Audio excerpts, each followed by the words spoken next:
Hey guys, welcome back to the channel. This is a story about what if Naruto gets cheated in RWBY harem. Before I start, please support for more amazing content and do consider subscribing to my channel and share this video with your friends. This is written by TSUNAMI 12 Wave and link in description and support writer. Let's start the video. Chapter 1.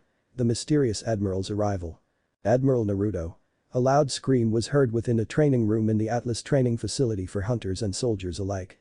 The loud voice came from a young man who was one of the many soldiers within the Atlesian military group. He had a worried yet urgent face on when he came running into the room. He looked around the room for a few seconds. Admiral Naruto. He shouted out, walking around the training facility, but nobody was there. He was going to run out and try to look for him when he suddenly heard a calm voice reply. "What is it, soldier?" The voice was calm with nothing but kindness in them. The soldier, who had a worried face, suddenly relaxed at the soothing sound of the admiral's voice. He looked up at the ceiling above to see the admiral of the military sitting cross-like upon the ceiling. "Sir, we have urgent news." The soldier saluted toward his commander in charge. "I will be down," the figure said as he got off from his spot and stood upside down on the ceiling, then jumped off. The soldering was wide-eyed when he saw his commander plummeting straight toward the ground until an purple-like aura wave in the form of a circle appeared under the admiral, who was now calmly falling down. He twisted his body so he will land on both of his legs. Right when his feet touched the ground, the tall figure was seen in front of the soldier as the aura-like wave disappeared. The soldier gulped but remained the same when he looked upon his commander. "Great Aum, he is still an imposing figure," he shuddered in his spot while gazing at the admiral. The admiral appeared to be a tall male who had 3 scars etched upon each sides of his face. His left sky blue eye showed wisdom, while his right eye was plain white that showed nothing in it. He also had an X-shaped scar centered on the left side of his shoulder forehead that stretches both eyes. He has bright yellow sunlight hair that stood out from most blondes in the area. He was sporting a wide military-formed white coat attached to his shoulders like a cape. His arms were not in the coat as the sleeves flew in the non-visible wind. His sleeves cut was purple with a hint of orange and black in them. For his suit he was wearing a light yukata in the colors of dark gray, and it was held up by a black belt all underneath the colored cloak. He wore white bandages wrapped around both his forearms with handguards on both hands. This was Naruto Xiaolong, the first and only admiral of the Atlesian army. He was currently holding onto a large stick by using it as some sort of cane. The back of his coat had the words Maelstrom Tiger on it. "What could be the problem, sonny?" Naruto asked with his lone usable eye onto the soldier as he closed his other eye, which was just white since it was a blind eye. He was just having a practice of using meditation in a new way when the soldier came in and interrupted him. He was not mad that he was interrupted in his calm stance, so he was okay with it. "Sir, I am sorry if I interrupted your time," the soldier bowed, hoping to get forgiveness, but flinched when he was chopped lightly on the head. He looked back up to see the admiral staring down at him with a calm smile, his lone eyes showing nothing but care and kindness in them. "It is alright, you have not bothered me at all, son," Naruto said, but despite that the soldier got off from his place and smiled. Naruto was like a father figure in the Atlesian army, with both female and male soldiers looking up at him. When they were weak he trained many soldiers to be strong. When they became sad he did everything he needed to do to lift everyone's spirits again. When they were in pain he was there to take care of them. Admiral Naruto was truly a great figure in the army and military corps that was both respected by the people. "So Jace, what is the commotion about?" Naruto asked as the soldier, who was named Joyce, frowned when he remembered what he was here for to begin with. Jace started. "Yes." Naruto leaned in to hear. Yes. He shouted. "Yes." Naruto shouted as well with a twitching eye that increased in its shaking when the soldier shrugged off with a lazy smile. "I forgot," Jace awkwardly said in front of his superior. "So all about that weather," the soldier started up with a conversation. Wham! Just to meet the end of Naruto's stick on his head, when Naruto pulled his stick away the soldier was up in his face with wide eyes. "Sir, I remember." Jace grabbed his head. How did he forget? He was here to report about the sudden attack. "What happened?" Naruto asked, putting his stick aside when the soldier started explaining about sudden attacks being made throughout a certain area. Naruto rubbed his chin in thought and closed his eyes. "I shall investigate this alone first and call in reinforcements," Naruto muttered, walking past the soldier who went off to do the task. He had to make sure that the task is completed so they could investigate more on the matter and the subject. "The White Fang, eh? Let's see what you are up to." Naruto quickly walked throughout the building area, leaving the training room. People and other soldiers looked towards Naruto as they grew smiles. They lifted their arms up to wave or greet him, but stopped when they saw the calm look on Naruto's face. They knew when Naruto was like this it wasn't fun and games anymore, so they just watched him walk out of the building in a haste. After he left, each people started to whisper among themselves on what was happening. "Damn it, there is a lot of them," Sun commented as he dodged the attempted slashes from the other members of the White Fang, who are trying to kill him.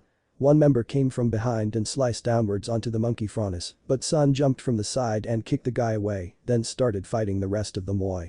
"Blake, I can't hold them off forever," he called out, taking out his staff and swinging around to deflect bullets, while also knocking the members away through a series of assaults. Blake, who was still holding up her sword up against Roman's neck, looked at Sun for a moment to see him fighting off the White Fang members. What is going on? Why are the White Fang associated with Roman?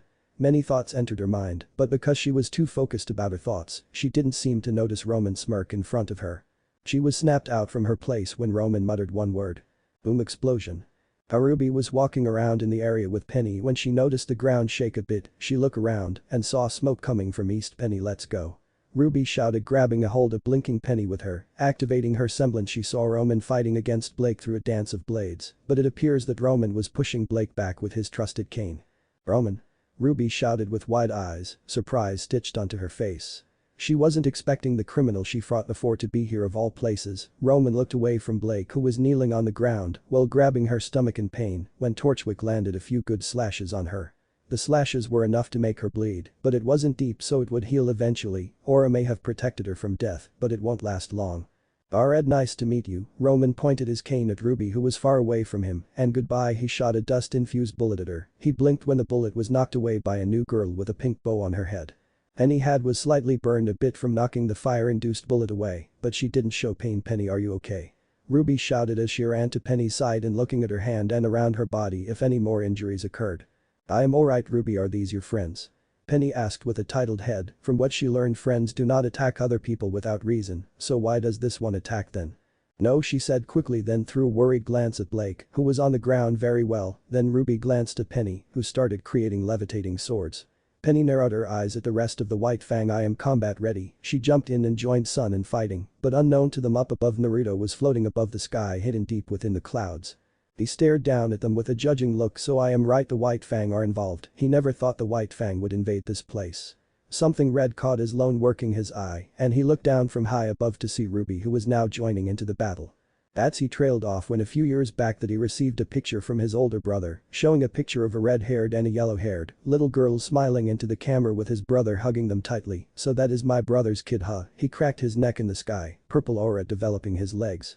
"It's time to drop in." Down below, Roman was getting irritated when these two girls were knocking away his henchmen. "Where's Neo when you need her?" He grumbled while avoiding a slash from a now standing Blake. The other White Fang members, who are still conscious, retreated to get back up, or their mini bullhead. "Don't forget about me," Blake shouted before she ducked when Roman swung his cane at her. He had to jump back when RWBY, Sun and Penny landed right next to Blake with a determined look. RWBY stepped forward with her scythe pointed at the criminal. "Give it up, Roman." She had a childish grin on, thinking that they won. The others had smirks on, but their smirks turned into horror when something suddenly appeared behind Roman. It was a mini bullhead that had a lot of gun pointed at them from above. Roman smirked this time while the others were more focused on the bullhead. He ran away from them. "Fire." He yelled out as the bullhead started firing bullets ranging from different dust. Sun appeared in front of Blake, and Penny appeared in front of RWBY to shield the attack, but they knew that there were more bullets that were heading toward them their way. They cannot even have time to dodge them. Roman was smirking as he ran for the bullhead. He looked over back to see the bullets coming closer to the group, but he stopped and stared wide eyes when the bullet suddenly stopped midair, covered in a purple aura. Gravity, a voice rang throughout the area. All stopped and looked around, yet they couldn't see anything. "Blade. Rushing tiger." A scream broke throughout the heavens as a large wind blade covered in a purple-like aura mist descending from the clouds and collided through the floating dust bullets, making them explode in midair, creating a shockwave. DRRRRR. Everybody was covering their eyes from the shockwave of the dust bullets exploding. When it was over, they opened their eyes to see all the bullets gone. RWBY, along with the others, sighed when they realized they were safe, but Roman, who was feeling all smug, widened his eyes when he saw that attack. Rushing tiger. His wide eyes looked up at the sky. "It couldn't be," he whispered, but his thoughts were answered when a figure was floating in the sky. He was not the only one who noticed the figure as the others looked up towards the guy. "Oh my!" Sun gaped when the floating figure was descending through the clouds as if he was a god himself. The others were also shocked by his appearance. "Naruto Xiao Long," Roman whispered with wide eyes. "Damn it, we have to get out of here." He jumped through the door of the bullhead as it started to take off, far away from the palace in fast speeds. So they are gone for now. Naruto landed on the ground a few meters in front of the group. Blake grew eyes of realization from seeing the admiral of the Atlesian army. She remembered seeing him in every Frontis protection programs ever since she was a younger girl back then, who was fighting for Frontis rights. He was a good person who supported Frontis in every way. Eyes. The group turns to see Yang and Weiss rushing up to them. Yang. Ruby shouted in surprise to see her sister here, and now she turned to Weiss, who was staring off at something. The others turned their gazes towards the man who was still standing near the group, holding a large stick by his side with a calm face on. Naruto. Weiss whispered with wide eyes as the others grew confused, but Ruby and Yang eyes nearly popped out from their heads when Weiss finished saying the stranger's name. Naruto Xiaolong, she whispered in awe, which was heard by the others. The two sisters there screamed out in shock. Penny saluted at the man with a smile, she remembered him before she met Ruby. Boyfriend, she chirped mentally with excited eyes, he was the first boy to become her friend after all. Chapter 1 end. Chapter 2. A sister's appearance. Boyfriend, Penny chirped mentally with excited eyes, he was the first boy to become her friend after all, but unknown to Penny herself was that she said that sentence out loud, causing everyone in the area to look towards her, some in plain shock or surprise. Ruby and surprisingly Yang gaped with their eyebrows raised high, their eyes wide in disbelief. Damn it. Sun yelled out as he was sent onto his knees, he began comically banging his fist onto the ground. Why are the hot ones always after the older cool types? Everyone ignored his jealous cry. Weiss covered her mouth, but a tiny of red could be seen on her cheeks. She shook her head, since there has to be a sign of a misunderstanding somewhere. There was absolutely no way the admiral was going out with a young girl like Penny after all, right? Lake blinked with a huge blush on her face before looking at the others. Everyone calm down. She yelled as her group looked towards her with their expressions still on. Come on you guys, do you honestly believe that Penny is going out with the admiral of the Elysian army? Just as she finished her rant, Penny ran forward and jumped high into the air. She twisted her body so she would land right onto the admiral, who fell onto the ground, with her being sprawled above him. The others looked to see them in a very sexual position in their own forms. That position, I didn't know Penny was flexible, Yang muttered. Penny has guts to do that to a strong person. Ruby. Yang suddenly remembered her innocent baby sister. She snapped her head to see Ruby staring intensely at the weird position that Penny was in on the admiral stare. Ruby just stared, since she cannot even look away at what she had just seen. Naruto laughed while waving towards a waving Penny, who was now constricted by a blanket surrounding her frame which held her at place. She was being carried by a buff guy who was working with Penny's creator. Penny was just slung over the shoulder like a sack of potatoes by boyfriend. She yelled out, waving her one arm that wasn't tied up yet. The admiral gave a bunch of chuckles at her personality. Well, he was a boy who was her first friend after all, but he knew that he should teach her the difference in the meaning of the word boyfriend. Now about them, he trailed off and glanced behind him to see the uncomfortable group of hunters. Why were they uncomfortable? But most of all, why were they nervous and shaking in their place? That was because the group was currently surrounded by a bunch of soldiers of the Elysian army under Naruto's rule and order. They were pointing their guns and any other type of weapons at them with serious gazes. Naruto had to hold in a whistle when he saw how his children were acting, of course none less, he was proud that they are taking their job seriously right about now. Look, Weiss. Ruby was feeling uncomfortable with the stares from the soldiers around her, also with the fact that Weiss was staring at Blake intensely, mostly at her cat ears that were twitching. It's all M. Before Ruby could finish, Weiss looked at her right in the eyes. A cold gaze greeted Ruby's side of vision. It was Blake's fault, she plainly said before hiding behind Yang. She was soon not going to deal with an angry Weiss right now. Wow, even make the innocent and nice girl betray her, Sun whispered towards Yang, who merely nodded, sweat dropping as her sister was whimpering, while pulling the blonde brute closer to her for a hug of protection. Way to be a team leader, Ruby. Weiss. Blake was interrupted when Weiss lifted a palm in front of her face so she could stop talking. She closed her mouth when Weiss stared at her with a calculated look before sighing with a scratch behind her head. You're a fool, Blake. Do you know how long we began looking for you? She stared into Blake's eyes with annoyance. Blake blinked slowly. 2 hours. She hoped she got it right. She was definitely wrong. 12 hours, Blake, 12 hours we have been searching for you. She huffed before looking at Blake again, who was astounded that her group was looking for her for 12 hours to be exact. Listen, I don't care about that anymore. You said you're not in the White Fang anymore, so you're okay. Before Weiss could continue talking, Ruby jumped into the air with a fist pump. The team is back together. Ruby childishly cheered before ducking behind Yang again when Weiss was staring at her with annoyance when she interrupted her in her talking. But. She pointed at Sun, who looked around then at himself. Are you pointing at me? He asked before Weiss got up in his face. For some reason Sun felt really nervous since the heiress was getting too close for him in his surroundings. And you? I don't know what to think of you. Weiss snapped toward the nervous monkey Franus, who awkwardly backed up a bit with his arms raised in a defensive position. That I'm hot snow angel, he chuckled for a moment before registering the look in the heiress' eyes which showed nothing but anger. Weiss bent her head down so that the shadows were blocking the view of her eyes, then suddenly her eyes somehow glowed through the shadows. What did you call me?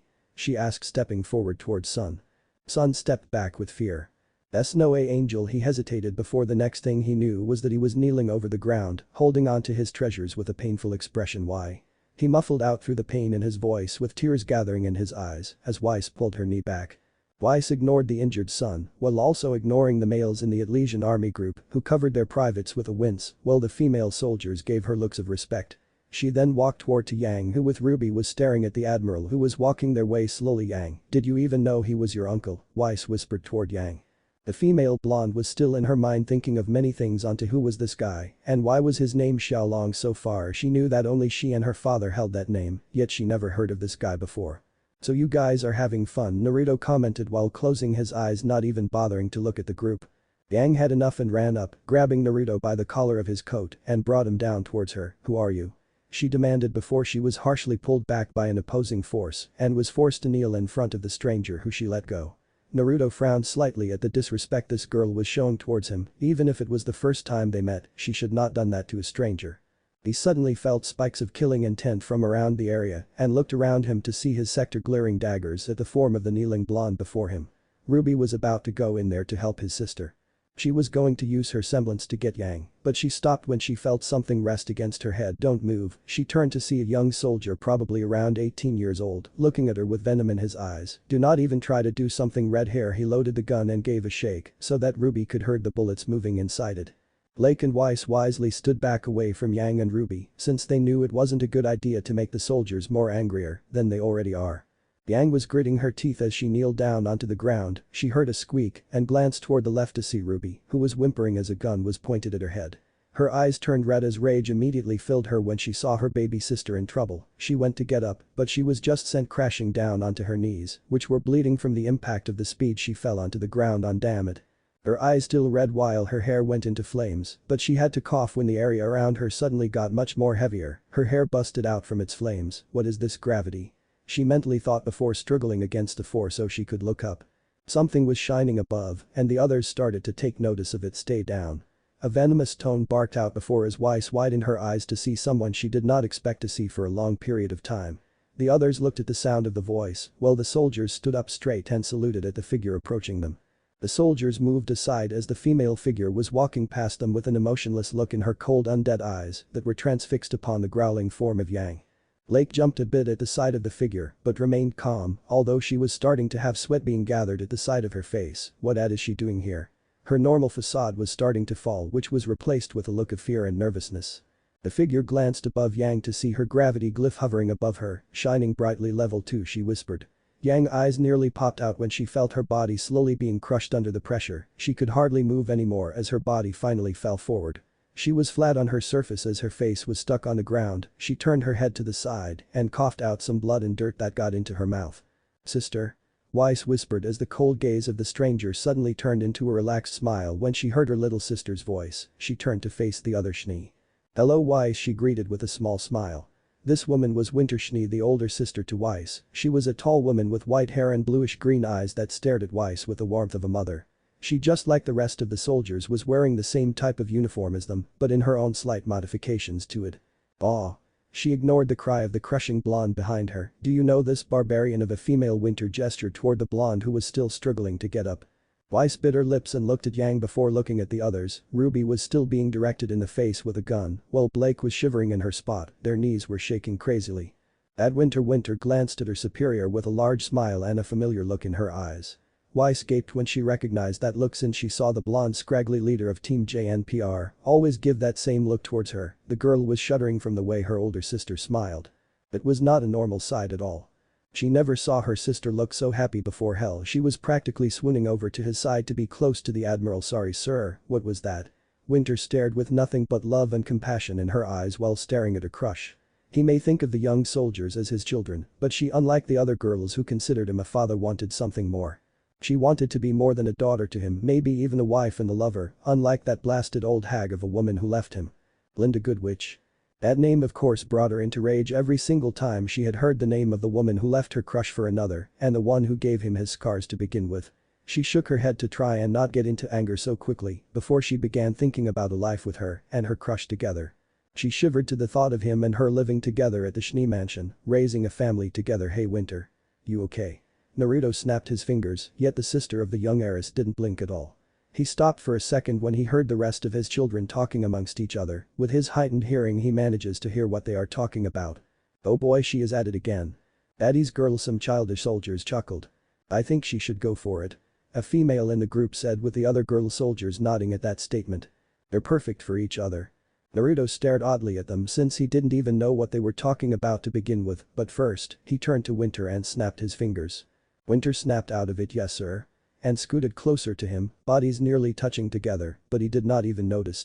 He coughed and pointed to the girl on the ground. Well, you see, that girl is my brother's child. That one sentence caught Winter off guard as she was repeating the information in her mind. Huh? She choked out before staring at the girl beneath her gravitational glyph with wide eyes. This girl was her superior's brother's daughter. That would mean that the barbarian on the ground is his niece. But they are family. Winter grew a dark look on her face which brought anger as she looked back towards the girl.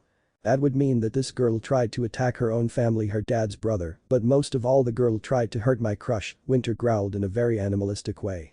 Unacceptable, she whispered darkly as she swung her left arm to the side to make the glyph above Yang disappear. Yang was grateful since the gravity around her was gone until she was lifted up with a hand slowly crushing her throat. She had faced many dangers before, but now she was shaking like a leaf at the sight of the white-haired Solider staring deep into her own soul. Shit. She cursed before a fist was planted in her face as her body was dangled above the ground about a few inches. Chapter 2 End. Chapter 3. Choices to make. Yang. RWBY cried out, watching hopelessly as her sister was punched hard in the face. She took a step forward just to flinch when the gun on her head was pressed even harder against her head. Next time you move red hair, I'll fire on you, the soldier growled. RWBY whimpered and stayed in her place. She then glanced around hoping at least someone to stop the violence in front of her, yet no one looked like they were going to stop the white-haired girl. In fact, every soldier there did not have a look of pity, only a cold look was on their faces, which matched how serious they are in this situation. She looked at her teammates only to find them avoiding eye contact with her. What's wrong with them? Blake bit her lips and looked away when RWBY sent a desperate look towards her and Weiss. She shook her head looking down at the ground. Sorry RWBY, but we can't interfere, Blake regretfully thought. Weiss only sighed and avoided her leader's gaze. She knew one day that Yang's brash behavior will get them in trouble, and she was correct since Yang was now being choked by her sister. Forgive me, but I can't stop her. Weiss knew that Yang was in trouble right when she got into the personal space of the admiral and roughly grabbed his cloth while demanding answers to who he was. Sure, she could get away if it was some nobody, but the person that she decided to tango with was obscured. Going as far to demand answers. Nobody demands answers from the admiral of the Atlesian army. She glanced at the soldiers around them to see them glaring daggers at Yang, while also glancing at her and the rest of the team. Weiss had heard rumors about Naruto being a father figure to the young soldiers of Atlas, and it was confirmed true to her eyes before her. He was a truly great figure. Hell, there was a rumor that some of the older and retired soldiers either looked up to him as either a father or a son that they never had. She no doubt knew that that was true as well. Back then when she first met Yang and found out her name, she was shocked to find the blonde brawler's name to be Xiaolong at first. She mistook her last name to be something else, but from hearing the admiral's reply that Yang was his brother's child was quite shocking, at least. That her dolt of a blonde teammate was related to someone high in the Atlas army. But the question was that why didn't Yang or RWBY know about him in the first place? She would have to find that out later, but first she needs to deal with her teammate. She glanced at her sister's face and flinched at the very angry look in her eyes. That was honestly not a good sight at all to see. It's obvious that I can't save Yang, especially when my one sister is here. Weiss swallowed nervously. What do I do? Weiss may be arrogant sometimes, but even she knew that she was not strong enough to face someone above her own level. If there was ever a match involving her and her sister, then Winter would obviously win. Skills. Talent. Braveness. Beauty. Her sister has excelled in most of these subjects. Before she could think of any more things about her sister, a shout was made through the area which caught everybody's attention. Winter. Naruto narrowed his eyes at Winter, one eye showing slight anger and shock with the other blank, with no emotion showing release her. He barked out. Winter, who still had her hand wrapped around the barbarian's throat, looked at her superior with her own eyes which held anger. Not at him but at Yang instead. But sir, she tried to harm, and did I mention try and demand something from you? She won't let this barbarian get away with doing such an act towards her crush. It was then, however, she and everybody in this area felt a sudden pulse coming out from the admiral. The force washed upon all of them as everybody was struck in fear. All civilians around and far away from the area fainted in their spot from the sudden pulse of power. The soldiers stood up, but their legs were slightly wobbling. Meanwhile RWBY, Blake and Weiss were sent to their knees breathing hard. Winter lost her grip on Yang, who had her eyes rolled in the back of her head with an open mouth. She fainted when she felt a strong force hit her in her mind. Now the blonde could be seen laying across the ground on her back, looking to appear knocked out. Ruby looked like she tried to say something before her own eyes rolled back into her head and fainted in her spot. Blake too had came into that state right after her leader. Weiss was breathing hard, on the ground kneeling. She tried to stand up only to stumble and fall on all fours on the ground. What the heck was that? She wondered out loud. She glanced at her teammates to see them all knocked out. The soldiers were still standing, yet even she could see their legs shaking. She turned toward her sister who was also slightly shaking in her place, but what scared her the most was the admiral who had a purple yet orange-like mist surrounding him. He had his head bent down as a shadow covered his eyes, both his blind and lone working eye seemed to glow through the darkness. For some reason she sees a visible image of a wild tiger growling behind him. Sea Conqueror's aura, Winter gasped out. Sea Conqueror's aura, what is th? Her strength finally left her as she too joined her team into an unconscious state. Naruto narrowed his eyes at Winter for a few seconds before sighing. The deadly aura around him disappeared. Winter, that was not necessary. You did not have to punch her in the face because of your reasons. Please next time to avoid such an action, he said. Winter, who was shaken along with the soldiers, sighed in relief as their father calmed down. Ashni hesitantly bowed her head. Sorry sir, I promise not to engage otherwise I am told so. She was both sad yet a little angry. Sad that she was scolded by her crush. Plus angered that her actions were not necessary. After all, the blonde fool of a girl deserved it. That blonde girl was lucky that her commander actually cares for her safety, or she would meet the end of her blade from her sword. Naruto grew all cheery with a smile on his face. Great, now could someone please carry those girls? We are going back to our base, he stated, and began walking away to the bullhead near the area that his squad came in. The soldiers all sweat dropped at his action before some began to chuckle, while others straight off laughed. Their seriousness gone in a flash, which was replaced with the same cheerful smile as their father. That's Pops for you. The 4 hunters in training were carried by some soldiers who volunteered to carry them to their ride. I know, right? The males and females started to make their own conversations towards each other as Winter walked a little further than the group. Jace, who was the soldier who had his gun pointed at Ruby, had long since put his weapon away. He ran toward Winter with a concerned look. Geez, Winter, you shouldn't really disobey Pops, you know how he is like after all. He said, putting a hand onto her shoulder. Winter would have immediately snapped back at him, but she decided him to let his action slide. I know so anyway. Did your squad see her yet? She whispered with a serious look as Jace pulled his own hand back and put on his own, non-joking look. No, I have not seen that woman yet, he seriously said, walking side to side with the Shni. He looked off at the side with a look of longing, while Winter huffed at his expression. It's foolishness for you to still care about her, she said with crossed arms. He snapped at her with a slight look of anger. But she is my sister. He shook his head. No, our sister. To his credit, he did not even flinch under the hard stare of Winter. She may be yours, but she is not ours, Winter hissed. Her eyes showed great anger in them when mentioning the forbidden daughter of the admiral. The young soldiers were either Naruto's daughters or sons, but that woman was neither his child. She doesn't deserve it. The actions that woman did would never be forgiven. You know, if I find her I will finish her off without a single glance. Understand my message perfectly clear. Jace Foles. Winter turned her eyes away from Jace, who just scratched his head in irritation when Winter said his last name, as if it was a curse or something. They finally reached the bullhead and went in as the other soldiers followed up inside it. The doors closed when the last of them came in, and then the bullhead took off from the ground. Cinder, he looked sad at the thought of his biological sister who turned into a criminal because of the drastic actions you done. Winter is now after you. He could only pray for his sister's safety. He glanced back at the 4 soldiers who were carrying the wanted hunters. Take them to the medical room, he told them as they went off carrying the unconscious 4 towards the medical dock. His eyes were settled onto the one related to their father.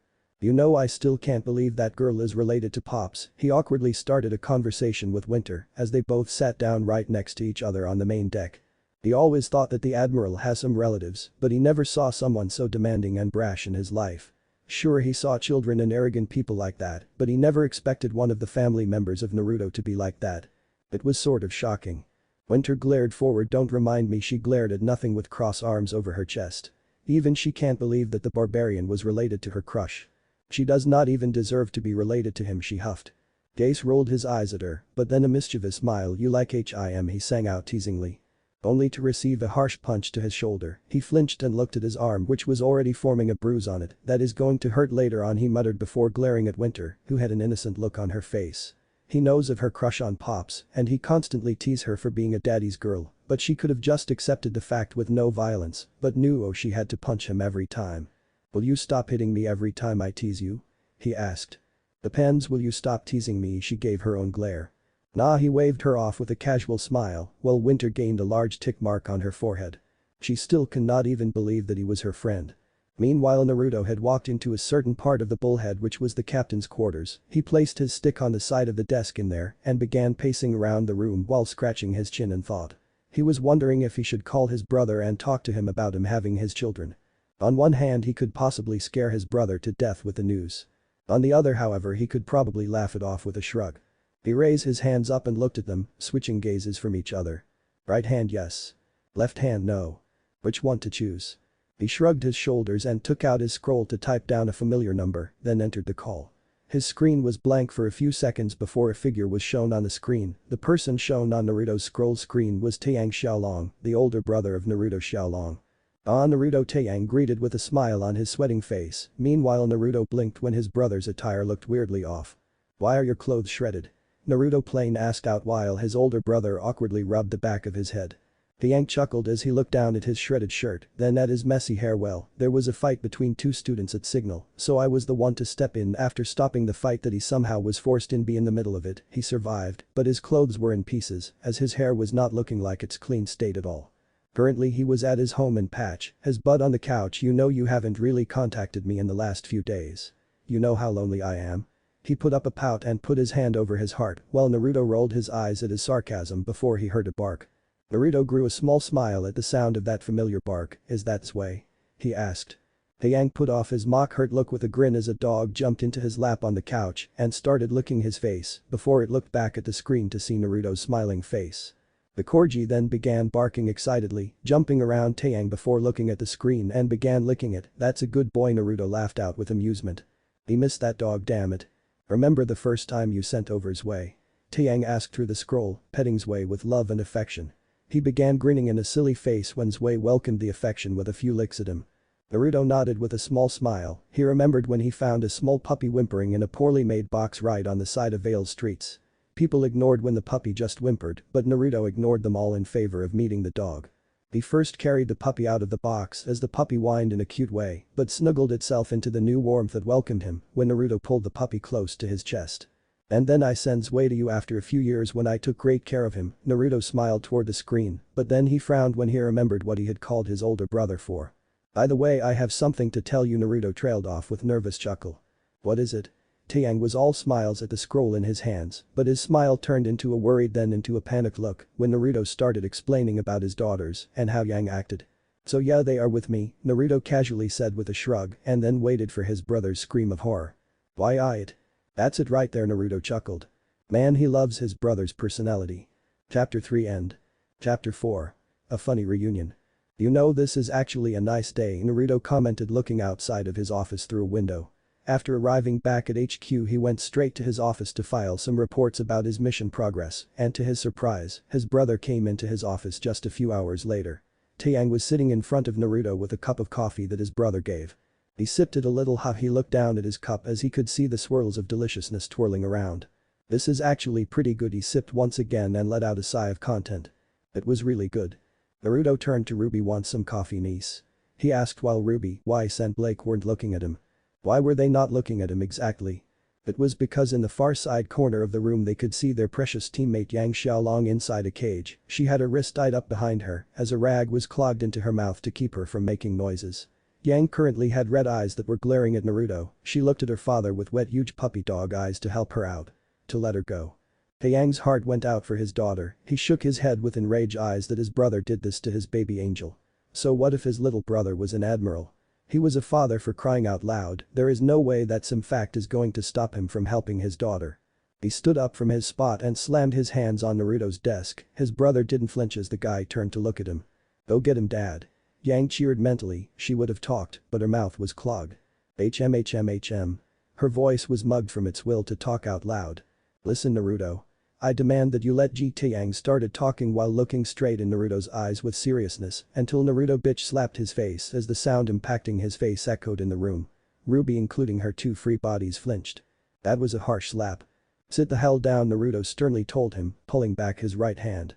Taeyang, who had a red mark developing on the side of his face, went from dominant to cowering as he sat back down as quick as a lightning flash, sporting a puppy look. "Yes sir," he hesitated said.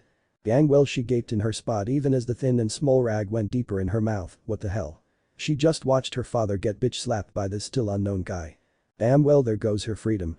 She looked at her teammates for help only to find them whistling, looking around at every direction except hers with an innocent expression on. Hell even Weiss had the most convincing innocent look on her face, Yang wiggled trying to get their attention. It's not like they were ignoring her on purpose, right? They redirected their gaze again.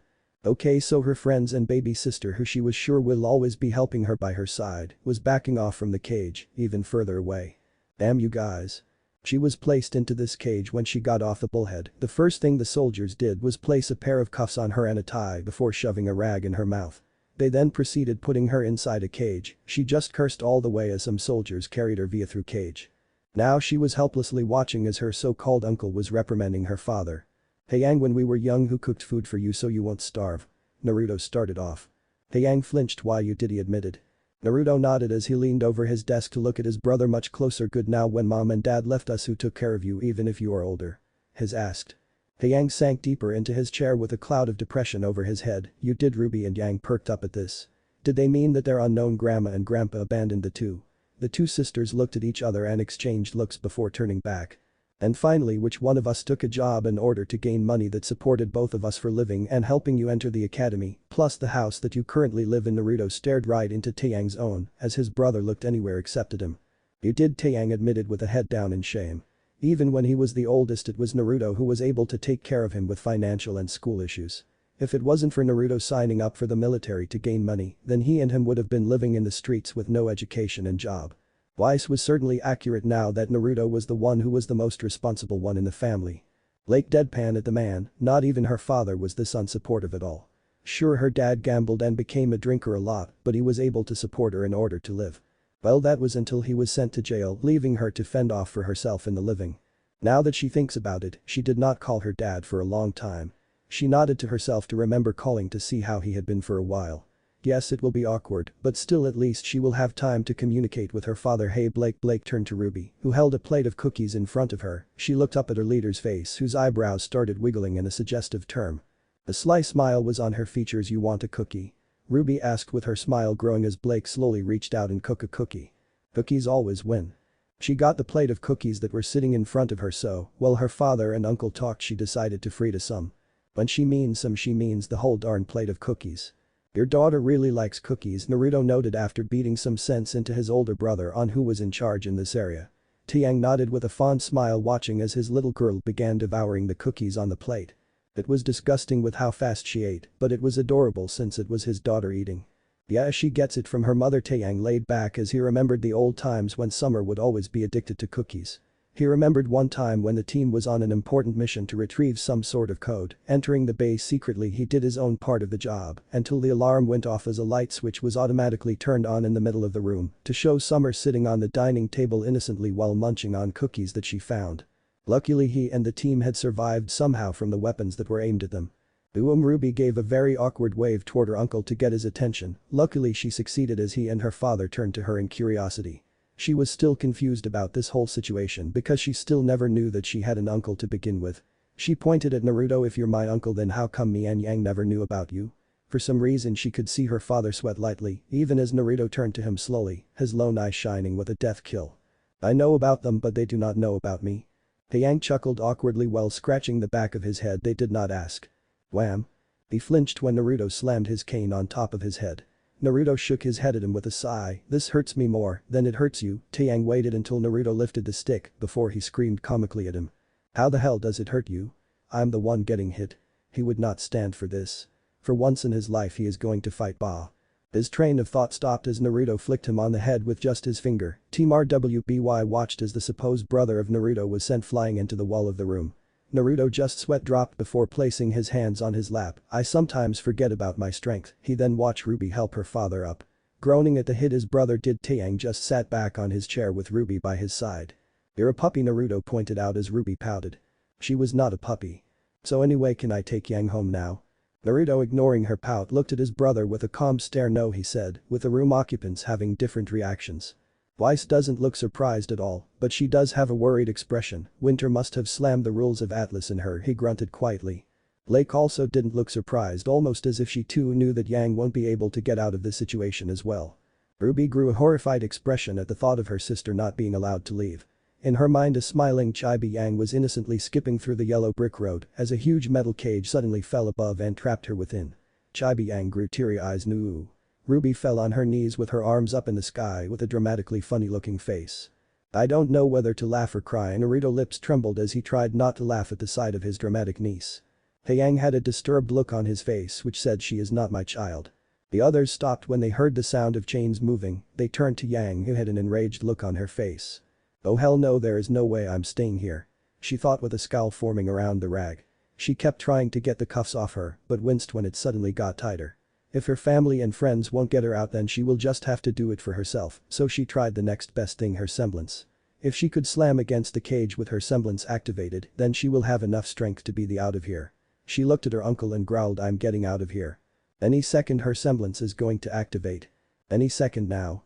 Yup, any second now. Any second. What's going on?" she thought to herself, sitting in a cross-like position now. She glanced to the top of her head and tried activating it again, yet it was not activating for some reason. Ha ha ha ha ha ha. Don't even try, ha ha ha ha ha. Naruto kept laughing as he placed his hands on his belly while leaning back on his chair. The others looked confused, well, all except Taeyang, who stood up and walked in front of the cage. He knew that his daughter tried to activate her semblance, but it couldn't work for some reason. He hazarded the theory, but he wanted to see it first. "Yang, turn around," Taeyang ordered. Yang blinked but turned around nonetheless. Her father looked down at her wrist to see a special kind of cuffs attached to his daughter's wrists. He sighed and looked tiredly at Naruto. Was putting sea stone cuffs on her really necessary? He asked while his brother shrugged. Weiss perked up at this. "Excuse me?"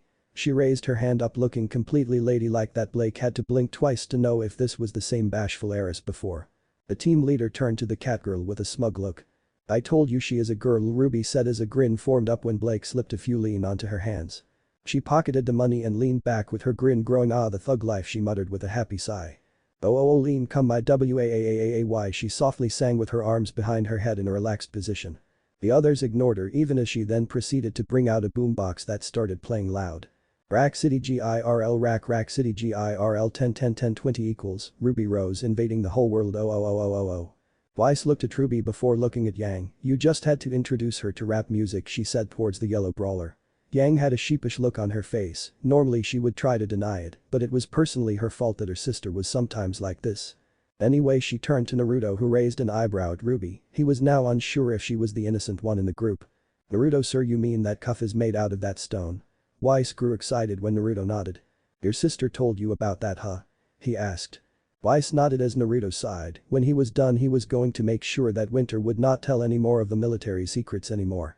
The sea stone especially was supposed to be a secret from others who are not within the army. The stones were meant as a counter and secret attack against the enemies. Taeyang also know of the stone since he too was part of the army once before. In a short time, he would proudly say that he was once the toilet boy.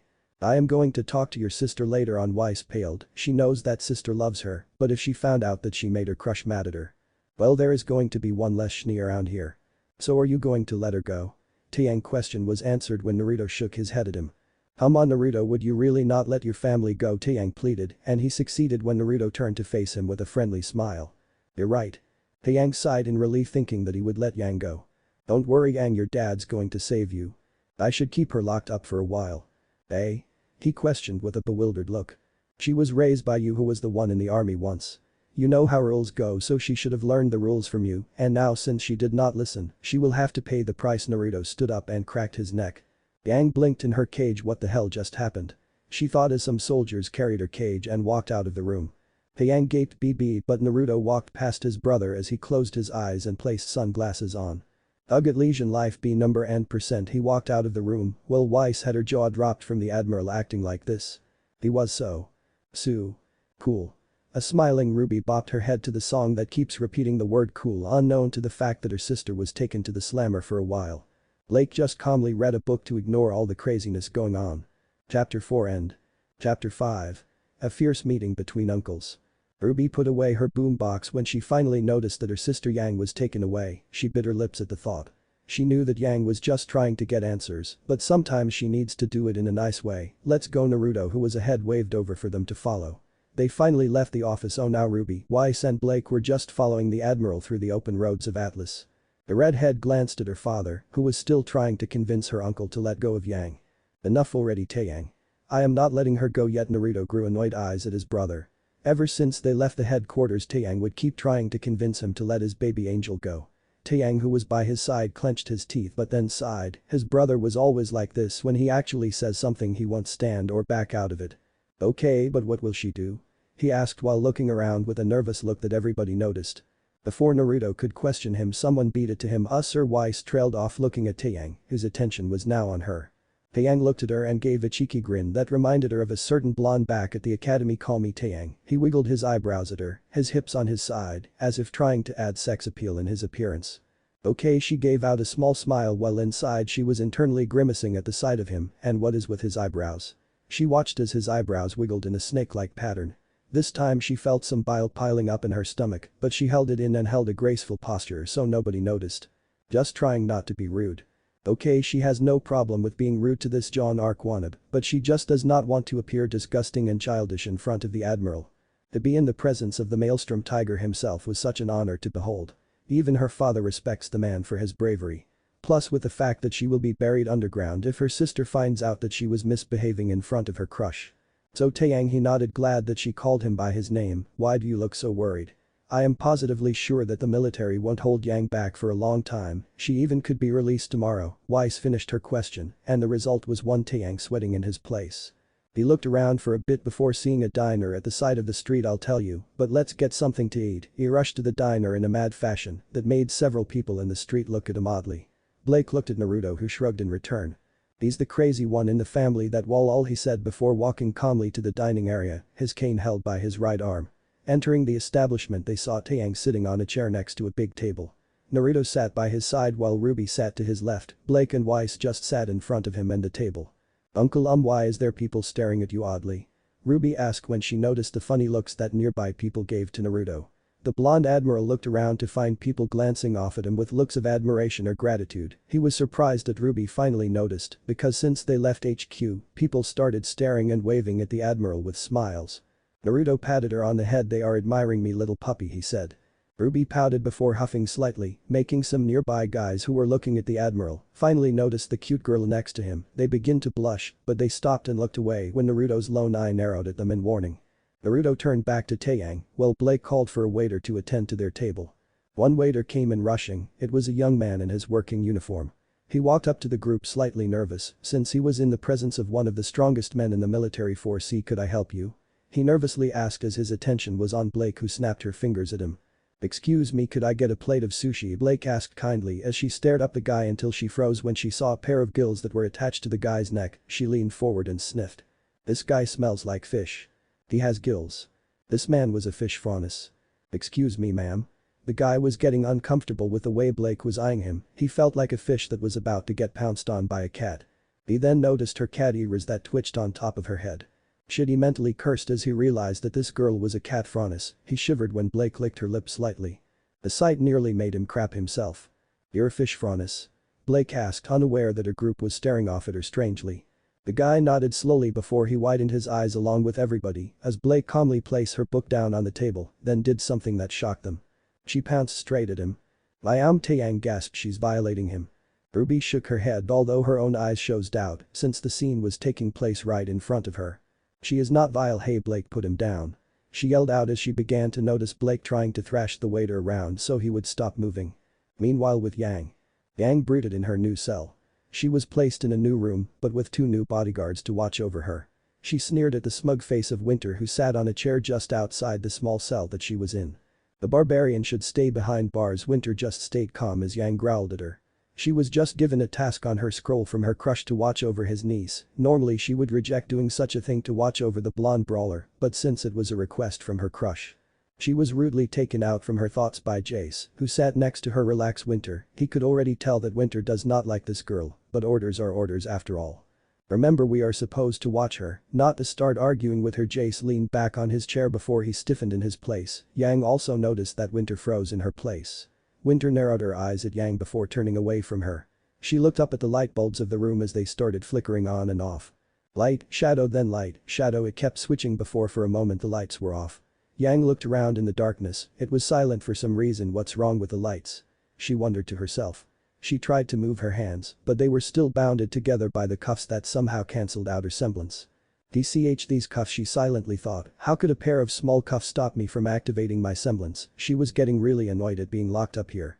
For what seemed like a few seconds in the darkness the lights finally came on as Yang widened her eyes when she was greeted to the sight of Jace and Winter, standing in front of a figure that she knew was not there before. Jace had his gun at the figure's head, while Winter had her sword pointed at the figure's stomach. The figure had his arms up in a calm manner now don't be like that. Just calm down everyone, the figure said. Jace took a good look at the intruder, the figure had dark spiky hair and was donned in a midnight black shadowy cloak. He had red eyes that just ignored the two military-trained soldiers in the room as his eyes were locked onto Yang's tied-up form. Winter glared at the figure in disgust, the man just smells like alcohol. The stench was so intoxicating, but she endured it in order to deal with the guy. What are you doing here, you drunk bird? She said toward the stranger. The man did nothing as he slowly took out a bottle of beer from his pocket before drinking it down. Jace pushed his gun deeper into the man's head and growled, she asked you a question, now answer it. What the hell are you doing at the military HQ, Crow Branwin? The man in question just continued to drink his booze. This man was Crow Branwin, the other honorary uncle of both Yang Xiaolong and Ruby Rose. He had just heard some news from his contacts that a blonde girl with the last name Xiaolong was brought into the base with cuffs on, so he decided to check it out whether it was true or not, and the little detail was true as he could see his niece in her cell. Right when his bottle was empty, Crow gave out a satisfied sigh, but then frowned as Winter pushed her sword further into his stomach. He felt a small trickle of blood sliding on his skin, but remained cool-headed. I'm just here to get my niece. He heard a joyous whimper from Yang in her place. Yang was overjoyed that a real uncle was here to bail her out. She now decided that her uncle was the most kindest person in the world. Although his alcoholic stench needs to be kept down a notch. Hello, Ice Queen. Crow gave a flirtatious wink toward the snow-haired girl. He flinched as Winter slammed her fist into his stomach, making him bend over and cough, but he still had a smile on his face, so brash. Winter growled at the disrespectful man before her and Jace. Meanwhile, back with Naruto, who finally restrained Blake, he stopped as he looked off at the direction of the HQ base. Brother, in a burst of speed Naruto disappeared as a gust of wind blown from his spot. Taeyang noticed that strange look on his brother's face before he left. He only had that type of face on when Taeyang widened his eyes in the diner. We have to move fast. He ran out of the diner, quickly followed by a freaked-out Ruby, an alarmed Weiss and a satisfied Blake, who stole a plate of sushi from a customer in the diner shop. Dad. Ruby ran right next to her father as they maneuvered their way around people. What's going on? She never saw her dad this freaked out before. He had a nervous but mostly a frightened expression was on his face as he ran, his legs rushing at full speed toward the direction Naruto faced, which was the military base. He absolutely cannot make Naruto meet that man at all cost. If he was correct by Naruto's expression, then the man he must have sensed must be. Damn it. Crow, you drunk fool, you better not do anything rash. He knew Naruto was like this whenever Yang's other uncle was around. This is why he wanted Naruto to let go of Yang, because if he doesn't let her go, then Crow will no doubt break through security to get his niece back. Between Ruby and Yang, Crow was more protective of the blonde brawler, even willing to fight the whole Atlas army just to free her. The group finally reached the Atlas military base just in time for an explosion to rock through a certain part of the area. They could see smoke gathering in the air as a large part of the building was blown apart in one direction, then out of the smoke cloud, two figures dashed away from the crumbling piece of the building and into the air. The sight before him was terrifying because it is what haunted him every day, hoping it will never come back again, because the sight before him was truly something that almost gave him a heart attack. Because the two uncles finally meet again at last. The tiger and the crow. He gulped when he saw a deadly calm Naruto gliding aside by a smirking Crow. Before they got out of his range of vision, he saw Naruto take out his cane and unsheath his sword, while Crow brought his own out before they both swung it at the same time, both steel swords clashing in the air creating sparks. Right when the two were out from his side, he heard a shout in the area. Weiss. The group turned to the left to see Winter running towards them with a serious expression on her face. Behind her was Jace, who was ordering the soldiers to go assist the admiral with an enraged expression on. Winter, what going on? Boom, a second blast was made in the area. Winter stood in front of the group with her teeth gritting. An intruder entered the base, that was all she said, before she grabbed her sister's arm and started pulling. Weiss was pulled by her sister in a rushed fashion as the others followed. Blake finally noticed something. Eyes, where is Ruby? Blake asked while Taeyang froze in his place. The others finally noticed that the redhead girl was gone, and in her original place was flowing red rose petals that landed on the ground. He quickly turned to see a blazing red trail running fast in the direction of both Naruto and Crow. Taeyang had his arms on the side of his face in horror. Damn it, RWBY. Without another word he ran after his daughter, leaving Winter to escort her sister and Blake to a much more safer location. As Taeyang ran he could see thousands of both male and female soldiers running to one specific direction, armed with weapons that could possibly wipe out an armada. Naruto glared at Crow as they both jumped away from each other. They were now in the gigantic training area just outside of the base. Oh hey Naruto, how are you doing? Crow cheerfully asked with a smile and a wave, as if he was Naruto's best friend for a long time. He ducked just in time as Naruto sent a purple wave aura slash from his sword. The energy wave kept going even as it crashed against the side of the HQ. He looked back at Naruto as he stood up straight and cracked his neck. You know Glinda doesn't like attitude, Crow childishly pointed at Naruto, who growled in an animalistic-like way, his lone eye glowing a dark blue as purple mist started flowing around his body. Crow, that bastard. It was because of him that he lost his trust in lots of people. It was because of him that he had the scars all over his body. And it was because of him that he had lost the love of his life, the woman that he was originally going to propose to. Because before Naruto was the man that his love cheated on him for. You bastard. Naruto gritted his teeth as rocks and pebbles started floating around him, covered in his aura. Not only did you break into this place of peace and justice, but you dared to show your face in front of me. Naruto whispered low but loud enough for Crow to hear. Crow smirked, he just loves playing around with Taeyang's little brother. He bent down, his sword by his side as Naruto looked at him with a fierce expression, instead of his normally calm face. I should have taken you down a long time ago. The admiral sheathed his sword and gripped it with his right hand. He jumped forward toward Crow, who got ready himself for the fight. I will kill you this time, you bastard. Naruto roared out as he swung his sword toward Crow. Just before the sword could touch him, Crow only said one thing as a playful grin formed on his face, bring it second rate. Thus the battle between the tiger and the crow has just begun. Chapter 5 End. Chapter 6. Alarming orders. Winter ignored all the alarms in the base as she kept running. By her side was Blake and Weiss, who were just as alerted as her. She spotted one of the safe control rooms in the area and opened the door, beckoning the two girls with her to go in here. Weiss and Blake glanced at each other before quickly entering the dark room. The two walked into the dark room slowly until a blinding light flashed in the room. They covered their eyes in surprise, especially Blake, since the light was too bright. They removed their hands away from their eyes when the flash ended. They were greeted to the sight of a large screen monitor in the room. Weiss looked around as the place had lots of weapons and gadgets in the room.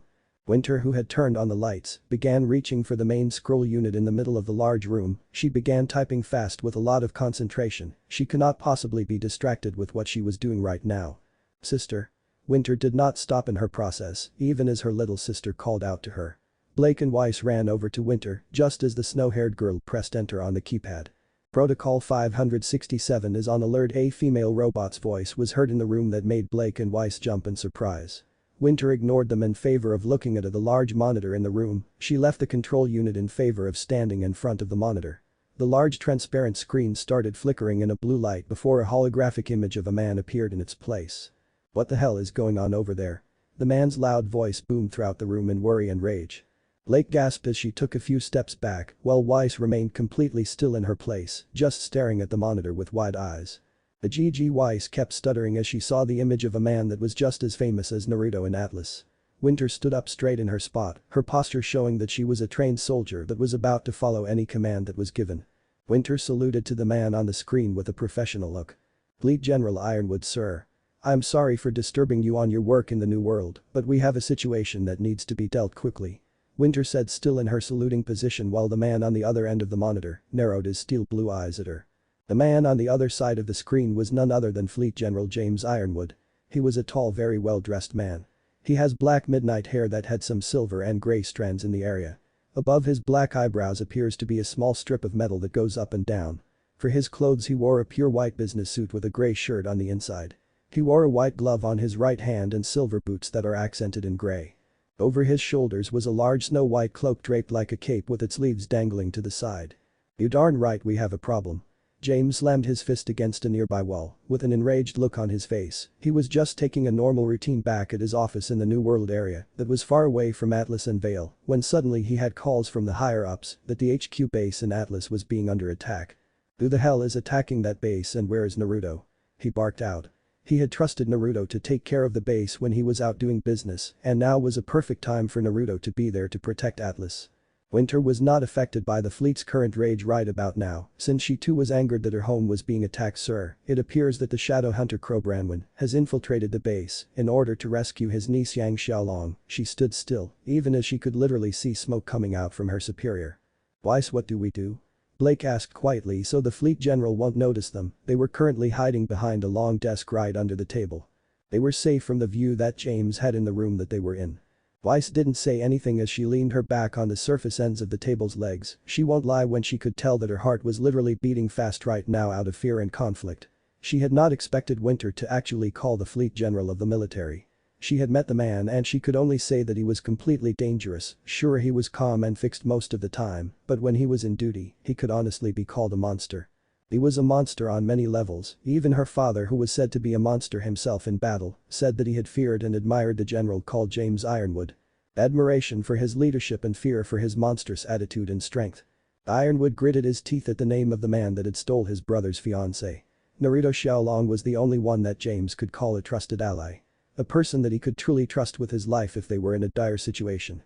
Naruto was his friend, comrade, rival, but most of all a brother that he had never had. His friendship with the guy was one of ages and heroics. In the military in their teenage years they were rivals but most of all best friends in the force. Naruto had his back and James had Naruto's back through arms in the force, but one day they met a stunning young lady called Glinda Goodwitch. He had fallen for her at first sight, but he was not the only one since he had learned that Naruto also had a crush on her. The two loved the woman, but they knew only one guy could get her, and they agreed not to ruin their friendship for the hand of the woman, so instead they allowed Glinda to decide it. Who was the one that will be meant for her, and the answer was instantly. Glinda Goodwitch chose Naruto Xiaolong at the end. Although shocked at first, James was happy that his brother had won her heart. He accepted this fact. After a few years when they were just considered adults, he had heard from Naruto that his relationship with Glinda has improved and has rocketed through the skies. Naruto told Ironwood that he was about to do an action that will forever change his future. Naruto had told Ironwood that he was finally going to propose to Glinda. Naruto had everything planned: the ring, the wedding invitation, and the place the wedding was going to take place, which was the Atlas military HQ itself. He was overjoyed and was asked by Naruto to be his best man. He was proud of his brother for entering this stage of life. James may not know all about romance, but he knew that the wedding was going to be a one-time thing in a century's lifetime. Then that day came. The day after a week Naruto decided to propose. James remembered it too well, in fact. He was by Naruto's side with a scroll to record Glinda's reaction when Naruto proposes, while the blonde man himself was holding the wedding ring. Naruto had a huge smile on his face. It was nighttime, and he was finally going to propose to the woman that stole his heart. They quietly entered the house that Naruto brought and lived in with his girlfriend. They both had huge smiles on their faces as they looked at each other prepared. But that was when they heard a moan and a slight grunt. They were confused until they heard a drunk male's voice. I like that James had wide eyes, and he glanced at his brother, whose smile dropped from his face when the moaning got louder. They both exchanged looks before rushing into Naruto's and Glinda's bedroom, smashing the doors open in the process to see a shocking sight. There was his brother's girlfriend Glinda making love to none other than Crow Branwin. The sight hurt Naruto even more as the two continued making love even when they were still unaware that they were being watched.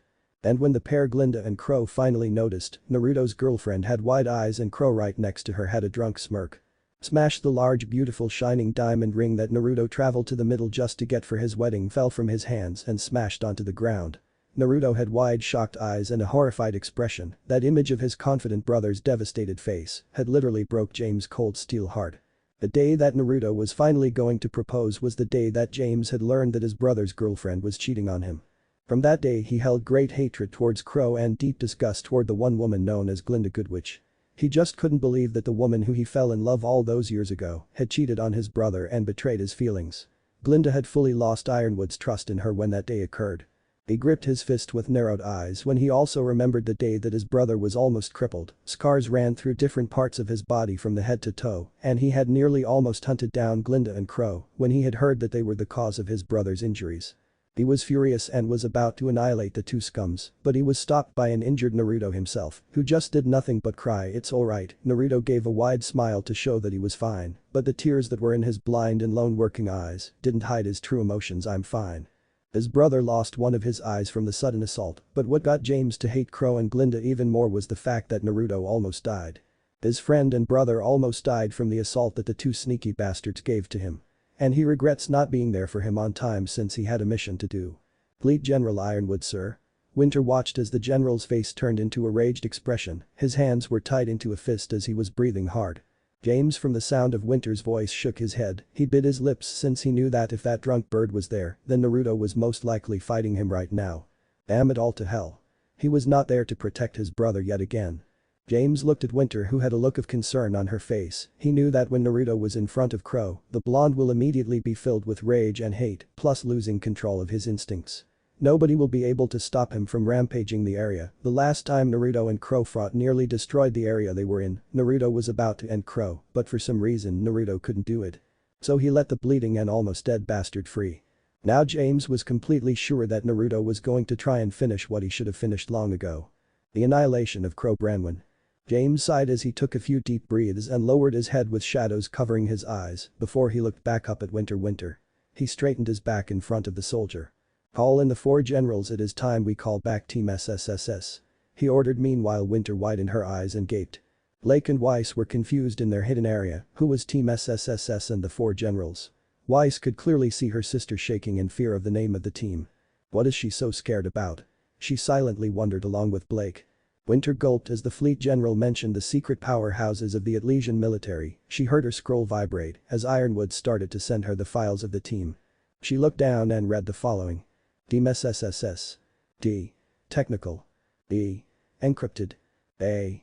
Assault. M. Members. S. Satsuki Ren, aka the Hellhound. S. Sakura Valkyrie, aka the Lady of Light. S. Shizune Nikos, aka the Snow Pheasant. S. Samui Arc, aka the White Smoke Hunter. The top 4 hidden generals of the Atlesian military, they were assigned.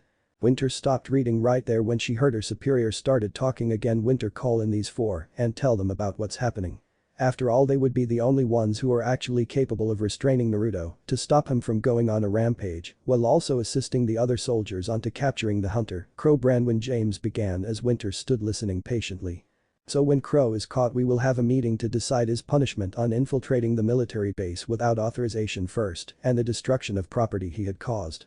If anything could stop him, then it will be this team. That is all James said before he caught the line off. His image on the screen left as Blake and Weiss left the table to go over to Winter's side. Blake slightly nudged Winter, but the Schnee does not respond. Weiss shook her a bit, but she still did not move. They both wondered why she was still frozen while looking at the scroll in her hands. They glanced at each other before nodding. They took a small look at the scroll's current information that it was showing. If they saw what it was, then maybe they will learn what is going on with Winter. They only meant to take a small look, just a tiny one, but before they know it, they began to read the whole scripted details and information on it. As they read, the 2 female comrades' eyes were growing larger plus wider, and their mouths also following in a foot. Weiss, Blake began, just staring at the scroll with a shocked expression. Yes, Blake. Weiss started off with her own gaping form. Their last names. I know. They began to look at the current ages of the 4 members and now know that they were too old to be the older siblings of their friends, so they came to a conclusion. This team. The 4 members. The 4 generals. Were the mothers of the Team JNPR members. I did not see this coming, Blake stated while glancing at Weiss, who just dumbly nodded. She never knew that the military had this type of a monstrous team combination. Does the team members know? Does our friends know? Weiss muttered. She doubts that the Team JNPR members know that their mothers are part of the secret organization within the military base. Winter was still in her trance until she snapped out of it. She grew serious eyes as she began typing the 4 generals' numbers. Harway, James gritted his teeth as he began calling somebody he thought that he would never talk to again. The scroll began beeping until a voice was heard. Hello, a calm male's voice entered through the scroll. Ospin, I need your help, James said with an urgent expression. Chapter 6 End. Chapter 7. A Brother's Rage. Almost got it, Yang muttered as she tumbled with the cuffs on her hands. She looked to the side of the room just to see the outside world. She did not know what happened at first. She saw her uncle talking to Jace and Winter when suddenly the admiral came storming in. She noticed Crow have a sudden look of hate on his face when he spotted Naruto, but she did not have a chance to think more of it since his face changed into that of childish curiosity. Then Crow somehow made the room explode. She in the process was knocked back against the wall in her cage.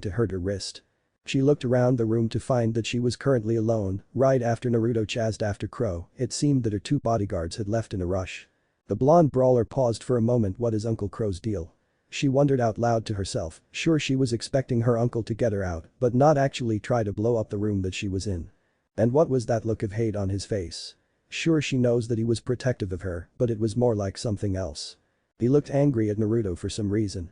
Well anyway, the blast had also knocked the rag that kept her from talking out from her mouth. Swoosh. Yang's head instantly perked up at the sound of something moving in the area. She turned from her spot on the ground in the remaining rubble of her cell. She squinted her eyes when she saw a small red glowing hole on the wall near her. The hole was a swirling mass of colors through red, purple and black. It was small at first, until it started growing bigger and bigger, until it was in the size of a door. She looked deep into the red vortex, but she couldn't see anything. She froze up when she saw a foot coming out of the hole. She held her breath in as a figure came through the portal. The figure stood in front of the portal while looking around the room. By the build of the figure she could tell that this stranger was a female. There was something off about the figure that Yang couldn't place, because the woman appears to have a similar build related to her. The woman had hair just like hers, except it was pure black. Although Yang appears scared a bit, she has to admit that the woman wore some badass clothing, judging by the cool black outfit she was wearing. What scared Yang the most, however, was the fearsome mask that was on the female's face. The mask resembled the faces for a creature of Grimm. The unknown woman finally noticed Yang and stared at her. She began moving forward. The sound of her steps echoed throughout the silent room, and each step forward made Yang's heart beat hard in true fear. Right when the woman was in front of the immobilized Yang, she went behind the blonde girl and took out a long-edged sword from her sheath. The woman raised it in the air, and Yang watched with wide eyes when the woman swung it down. Not onto her body but on her cuffs. Free from her bindings, Yang massaged her red-marked wrists. She froze as she heard the woman's voice. Alarmed that the stranger knows her name, the blonde brawler instantly turned around just as the woman removed her mask. Yang's heart nearly jumped through her chest as her eyes held great disbelief, because behind the mask was a face of a woman that she had thought that she would never thought that she will see again. The face of a person that was out of her childhood.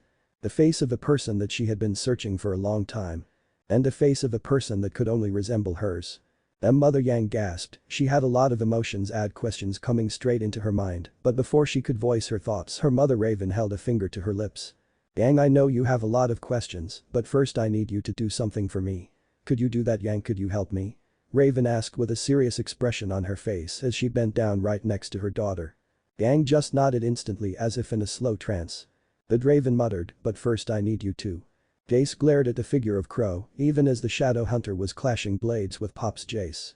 He heard an alarmed cry and turned to see a female soldier running toward him. He glanced around the area to see almost every available soldiers in the Atlesian army surrounding the outside area of the large training ground. Both male and female soldiers held onto their weapons as they surrounded the place. Why aren't we doing anything? The female soldier cried out with an alerted look. After all, she and the rest were just standing around doing nothing while the admiral was fighting against a very skilled hunter that was even able to infiltrate the base. You fool. Jace gritted his teeth as he snapped at the female soldier before calming down a bit. This battle is beyond our jurisdiction now. Not even us at our own current levels could match up to the two monsters battling. He had already seen what the admiral could do, and he does not want his teammates to be put into the crossfire for the battle Naruto was in right now. Because if they do, they will seriously get injured from the crossfire. Yang finally reached the area while ignoring the soldiers guarded there. He looked around, yet RWBY was not there. He wondered where RWBY was, since with her speed semblance his angel should have already arrived. He glanced at the training ground to see the blurring figures of both Naruto and Crow. Naruto appears to be gaining the upper hand since he has been able to deflect any slashes from Crow. Every slash was either countered or blocked when his sword clashes against Crow's own. Crow jumped backwards as he pulled out two twin pistols. He fired at Naruto with an arrogant grin, but then frowned instantly as his dust-infused bullets were stopped in mid-air through purple aura. You can't rely on that power forever, Naruto. He yelled out. He gained a way to stop Naruto from using his semblance, and he had just found the right object to do it when entering the base. Quickly he put his two pistols away and charged at the admiral with his sword. The admiral also ran forward with his sword drawn as well. Right in front of Naruto, Crow slammed his sword onto the ground as a large dust cloud formed. Naruto stood straight in his spot as the dust cloud got bigger around him, unseen by the others except Crow, who spotted his figure. Crow instantly appeared behind Naruto with a grin, "You stupid fool, this is what you get." He pulled his arm back and with all his might he threw a right hook directly towards Naruto's face. The fist inched closer towards a closed-eyed Naruto, who remained standing in his place before he without turning, blocked Crow's fist and grabbed a good hold onto it. Crow tried to push his fist further, but it would not budge out from Naruto's vice-like grip. "How the hell did you block my fist without even looking?" he demanded. Naruto shook his head at him with his one working eye. "You are a fool, you realize that I am half blind, don't you? I have trained without the use of my eyes, and I do not need my eyes to see straight through you to the blonde, this was just child's play." Crow smirked suddenly. I guess Glinda was the fool as well, since you couldn't see that she was cheating on you for me." Before he could finish he was punched in the face by an furious Naruto, but before he was sent flying Crow managed to lock something onto Naruto's wrist and grab the fool's sword that was unsheathed. The soldiers watched as Crow flew straight out from the area and through a nearby pillar. Naruto came out from the dust cloud with an annoyed look as he tried to control his breathing. He knew that he could get out of control when fighting the drunk bird, but he can't afford to lose control since his children the soldiers of Atlas were near him. He does not want to hurt them with his strength and powers. Crow flung himself through the hole he made in the pillar and took out his pistols. Taeyang could see Crow looking at Naruto with a smug expression. What is he so smug about? He followed his friend's eyes and noticed something shiny on Naruto's left arm. It looked like a bracelet, but why is it made out of? Taeyang widened his eyes along with Jace, who saw what was attached to the unaware admiral's left arm. "Naruto, watch out." His voice was unheard from his brother who just watched as Crow fired 2 dust bullets at him yet again. "That won't work," Naruto said as he was in place of the bullet's path. He glared at Crow with a fierce look since the man dared to take his sword. He can't reflect the bullets or dodge it in time since it was traveling in high speeds, so he activated his semblance. But it did not activate. He widened his eyes when the bullets didn't stop in mid-air. It kept traveling before he knew it. Both bullets pierced through Naruto's chest. The bullets barely pass right next to his beating heart. Boom, the infused bullets let out too many explosions that came through the admiral's chest. Smoke flowing out from the large man's chest. "Admiral Naruto." The soldiers cried out as their leader was sent flying and skidded on the ground. Naruto rolled for a few seconds before jumping back up. He dug his saddles into the ground to stop him from moving back any further. He kneeled over onto the ground. Damn it, Naruto cursed and coughed a huge amount of blood from his mouth. The blood stained the ground that he was on. He brought his hand onto his chest as he felt an enormous amount of pain. He looked down just to see 2 miniature-sized holes between the middle of his chest. He finally noticed the sea stone bracelet that was attached to his left wrist. He shakingly grabbed it with his right hand and pulled. It won't budge. Damn it, when the sea stone cuffs were on someone it would completely nullify the person's semblance, thus making them incapable of using their abilities. "I got careless for a moment," Naruto muttered, watching as the holes in his chest had blood pouring out at a fast rate. Hell, he should have been dead since the twin explosion from the dust bullets had gone off right next to his heart, but somehow it was a miracle that he survived. "Pops." Naruto glanced forward to see his soldiers rushing towards him with faces full of worry and rage. "Above you, Pops." Jace shouted from his spot as he ran faster along with his teammates. Naruto saw a shadow over the ground in front of him and looked up just in time to see Crow in the air falling down towards him, having his own weapon in his hand to use against him. Finally, it's all over. Crow thought as he has brought Naruto's sword behind him to slash it below toward the down admiral. He placed a sort of rare drug into the bullets to make the target lose energy much faster than usual, while also losing their sight of vision for a while. Now was the perfect time to kill the guy as he was in this weakened state. Jace gritted his teeth. He won't make it in time no matter how fast he and the others were. He was filled with fear when he saw the admiral go down. He had no idea how the hell the drunk bird managed to get a hold of a sea stone bracelet cuff, but he did not have much time to think about it. He had lost his sister, but he will be damned if he loses his father as well. It's over. Crow in mid-air prepared to slash the sword downward toward a wide-eyed Naruto, who could only helplessly watch as he was about to die by his own sword, but then suddenly a swift image of a figure dashed behind Naruto and jumped over. Everybody had a good look at the guy who was now directly in front of Crow in the air. Jay stopped in his tracks. That's Pop's older brother, Taeyang. He announced loudly for every soldier to hear. Taeyang has jumped over his brother and was now directly in front of his best friend. Crow never saw the usually cheerful blonde man so angry before. Taeyang had a face full of rage and anger as he pulled his right arm back. ROW. He roared in fury as he rocketed his fist against the stunned hunter's face. Crow felt his jaw break as his niece's father slammed his fist into his face. Taeyang managed to successfully punch the drunk bird toward the far end of the training ground in high speeds. Crow crashed into the ground as a pillar of dust was formed. Jace widened his eyes when he felt the ground shook like a mini earthquake. He gaped since he did not know that the admiral's brother had monster strength. Taeyang landed directly in front of his brother, his back facing Naruto's stunned face.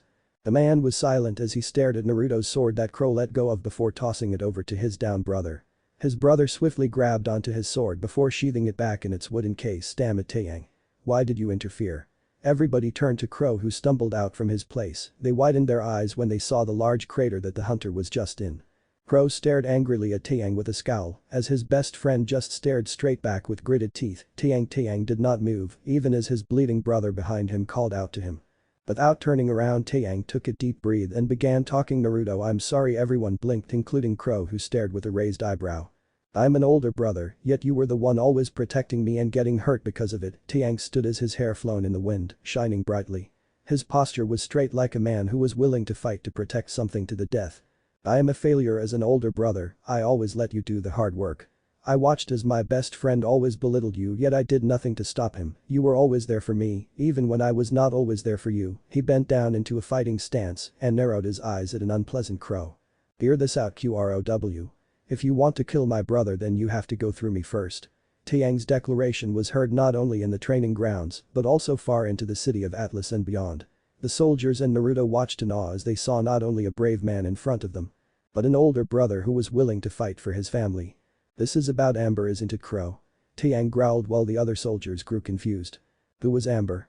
Naruto stood up slowly as Jace and some medical soldiers came to his side. They began wrapping his body around his chest with bandages in order to stop the bleeding. He raised an eyebrow as he placed his sheathed sword into its cane-like position. Amber, what does she have to do with this situation? He wandered off when he remembered about his old-time friend, the kind fall maiden who had passed on long ago. He grabbed his head suddenly as it pulsed in pain. His lone working eye was losing vision and he feels his strength leaving for some reason. Jace held his father's side to keep him from falling as the medical squad tried to heal the bleeding admiral. Shut the hell up, Taeyang. Don't speak about her. Crow had dangerous eyes, but Taeyang pushed it further. His body trembled in rage as his friend said his long-dead crush's name. The reason why you hate Naruto the most and why you try to make his life miserable was because Taeyang took a breath as the soldiers and surrounding people openly paid great attention to him. Shut up. Crow was now full out glaring at Taeyang with death in his eyes. Was because she fell for Naruto instead of falling in love with you, Taeyang finished with crossed arms, even as Crow rushed at Taeyang from his place with a mad look in his eyes. Jace and the soldiers glanced at the admiral wanting to know who the hell was Amber, but they saw passed out Naruto instead. Naruto passed out from the amounts of blood that he had lost and the effects of the drug before he could at least hear what his brother had to say about Amber. Deal my brother Jace while I deal with Crow. That was all Taeyang said before he ran forward into a jog before it turned into a full-out sprint. The two met each other halfway before at the same time they both threw a fist at each other. Taeyang's right fist made contact with Crow's left fist. Taeyang's serious eyes stared straight into Crow's crazed eyes. As Naruto heals, this was not a battle between two wild animals anymore. Because it was now a battle between two best friends. Meanwhile, RWBY was blocked by a person who she had danced blades with long ago. Hello Red, it's nice to see you, the male in front of her said in fake surprise. RWBY stared seriously at the criminal with her side by her side. Roman, what are you doing here? She has to get to her uncle's and stop their fighting at once, but now it looks like that she will be late for it, she seems. The man was silent at first. Let's dance. Roman Torchwick pulled out his cane with a challenging smirk. Without saying anything, she leapt towards Roman with her precious weapon. Crescent rose by her side. Their own battle has just begun. Chapter 7 End. Chapter 8. New entries. Cinder, you better be thanking me for this, Roman mentally thought as he blocked an agitated RWBY. He has a mission to accomplish and he can't possibly fail now. Just as RWBY jumped back, he thrusted his cane forward in order to puncture through her body, but it was kicked away by RWBY, who spun on her side. She then rushed at him as she swung herself in the air, spinning in high speeds before plummeting down toward Roman with her scythe above her head. She swung it down just as Roman brought his cane up to the side to block it. When did you improve so much? The criminal gritted his teeth as he felt the extra force behind her swing. He knew that the girl would improve, but not a lot. I trained, she said. It was true ever since her enrollment in Beacon, she has been becoming stronger and stronger with her friends.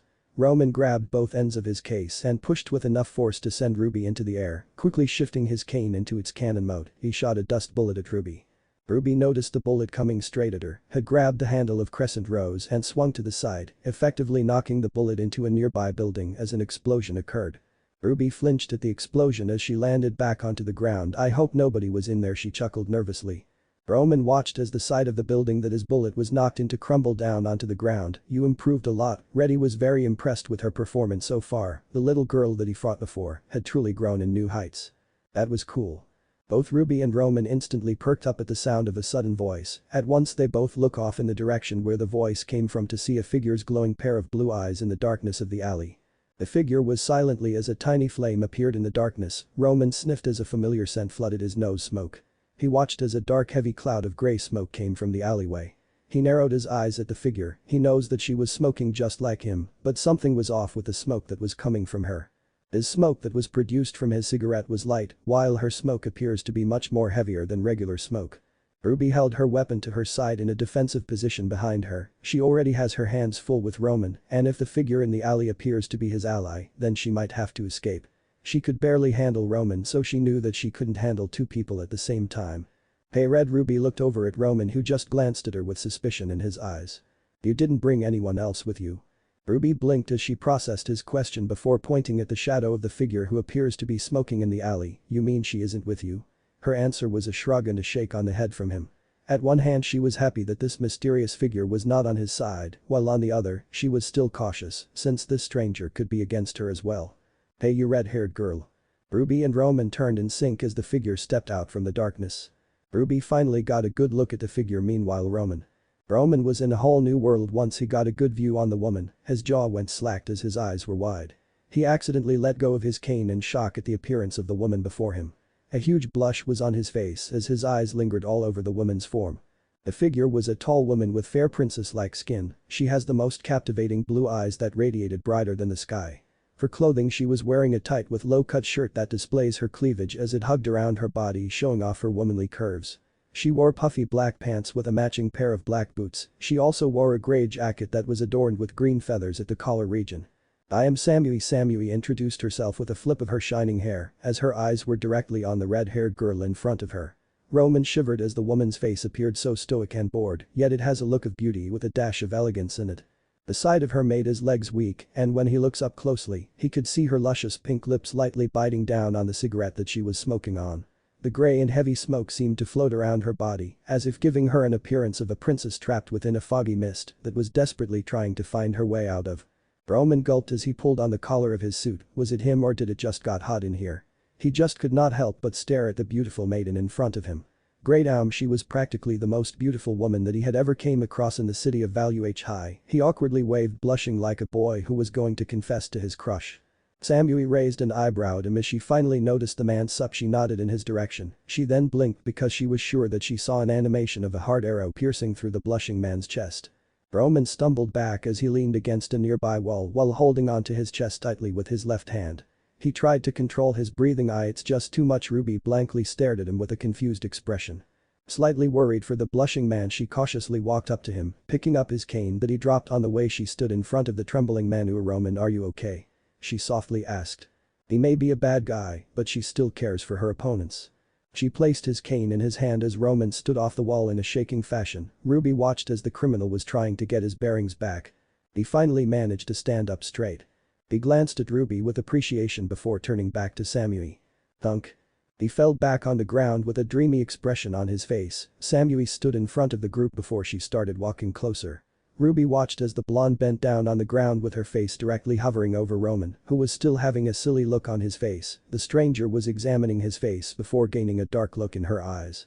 Samui raised her right hand up and formed a fist with a look of disgust. Pervert, she muttered, before slamming her fist onto the man's head.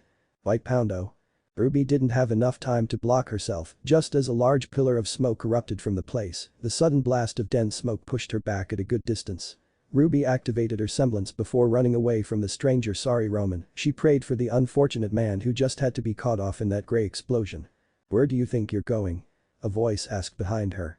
RWBY squeaked and glanced back over her shoulder while running around the buildings of the area. There behind her was the blonde woman who was currently running toward her.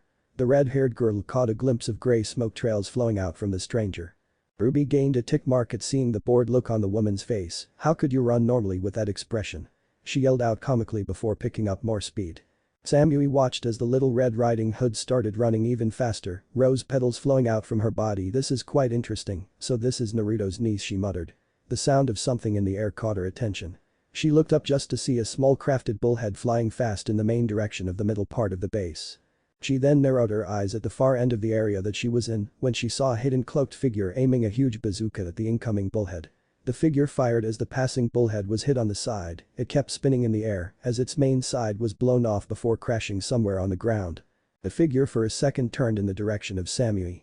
Samui stared in the darkness of the hidden figure's cloak to see a pair of glowing pale pink eyes before they started switching to the colors of brown and white just to switch back to pink at the end. Samui glanced off at the direction where RWBY went off before sighing. She will just have to get RWBY next time, but hopefully the girl will reach the battlefields of the area by now. She dashed toward the figure in the cloak with her weapon by her side, which was a jit. The figure did nothing in her spot as Samui ran toward her in full speed. Samui blinked slowly when the figure took out an umbrella. That is not cool at all. Winter was now outside of the building she was in just in time to see a bullhead crashing down near her position. After calling all 4 dangerous generals, she had sternly told her sister and her friend to stay in the office no matter what, so now she has time to assist Naruto and the other soldiers in battle. Looking off at the direction of the bullhead crash, she stopped in her place as she glanced at the direction where the admiral was fighting, then back at the bullhead. She could assist in the taking down of Branwin, but she can't possibly leave the side of the bullhead crash unlooked at after all. If it was an enemy she could not possibly leave them alone. She gritted her teeth in frustration before running toward the bullhead. I swear, what is it this time? Who would possibly ride in a bullhead right now? Arriving at the crash site, she finally got a good look at the broken down vehicle before a figure jumped through the huge hole in the side of the bullhead, revealing a woman that Winter was shocked to see. Winter, who had a shocked expression, stared at the figure who stood up before dusting off her attire. Winter's shock turned into rage before into swift fury just as the woman on the opposite side of her finally noticed the white-haired girl. They both stared at each other. Light blue eyes meet green sharp eyes. As Winter's face turned into swift fury, the woman before her had a face of irritation. "Linda, good witch." Winter hissed as she took out her sword and pointed its tip at the blonde woman before her. "What the hell are you doing here?" Winter just snarled in her place as the woman who she resented for a long time ignored her in favor of looking around the damage area of the base. Glinda looked at Winter with a lot of annoyance. "Osmond, send me here to help." "Where is Naruto?" Glinda then softly asked with a gentle look on her face. The blonde professor did not even flinch for her credit as the snow-haired girl instantly appeared next to her, sword drawn as it was laying right next to the side of Glinda's neck. A small trail of blood leaked downward onto her attire. Winter glared harshly, adding more pressure on the woman's neck. "How dare this fool just come here all of a sudden? I'm not letting you near him," she snarled. Glinda didn't even spare her a glance as she merely slapped away the sword on her neck before walking forward. "What are you here for, to rescue Crow?" Winter demanded toward the back of the woman who paused. Glinda stopped for a second before turning back towards Winter. Glinda had a look of hatred as her hands were turned into a fist. Crow Branwin. "That man is here," she said with enough venom in her voice to make Winter reel back in shock. "What?" Winter watched as the woman before her was looking like she would be planning on killing someone any minute now. What the hell was going on? Why was Good Witch acting like this? "He's fighting with Naruto right now," Winter told her, narrowed eyes transfixed on the professor as her hand was on the hilt of her sword in case if the woman tried anything. Glinda's eyes widened, not even bothering to hide her surprise.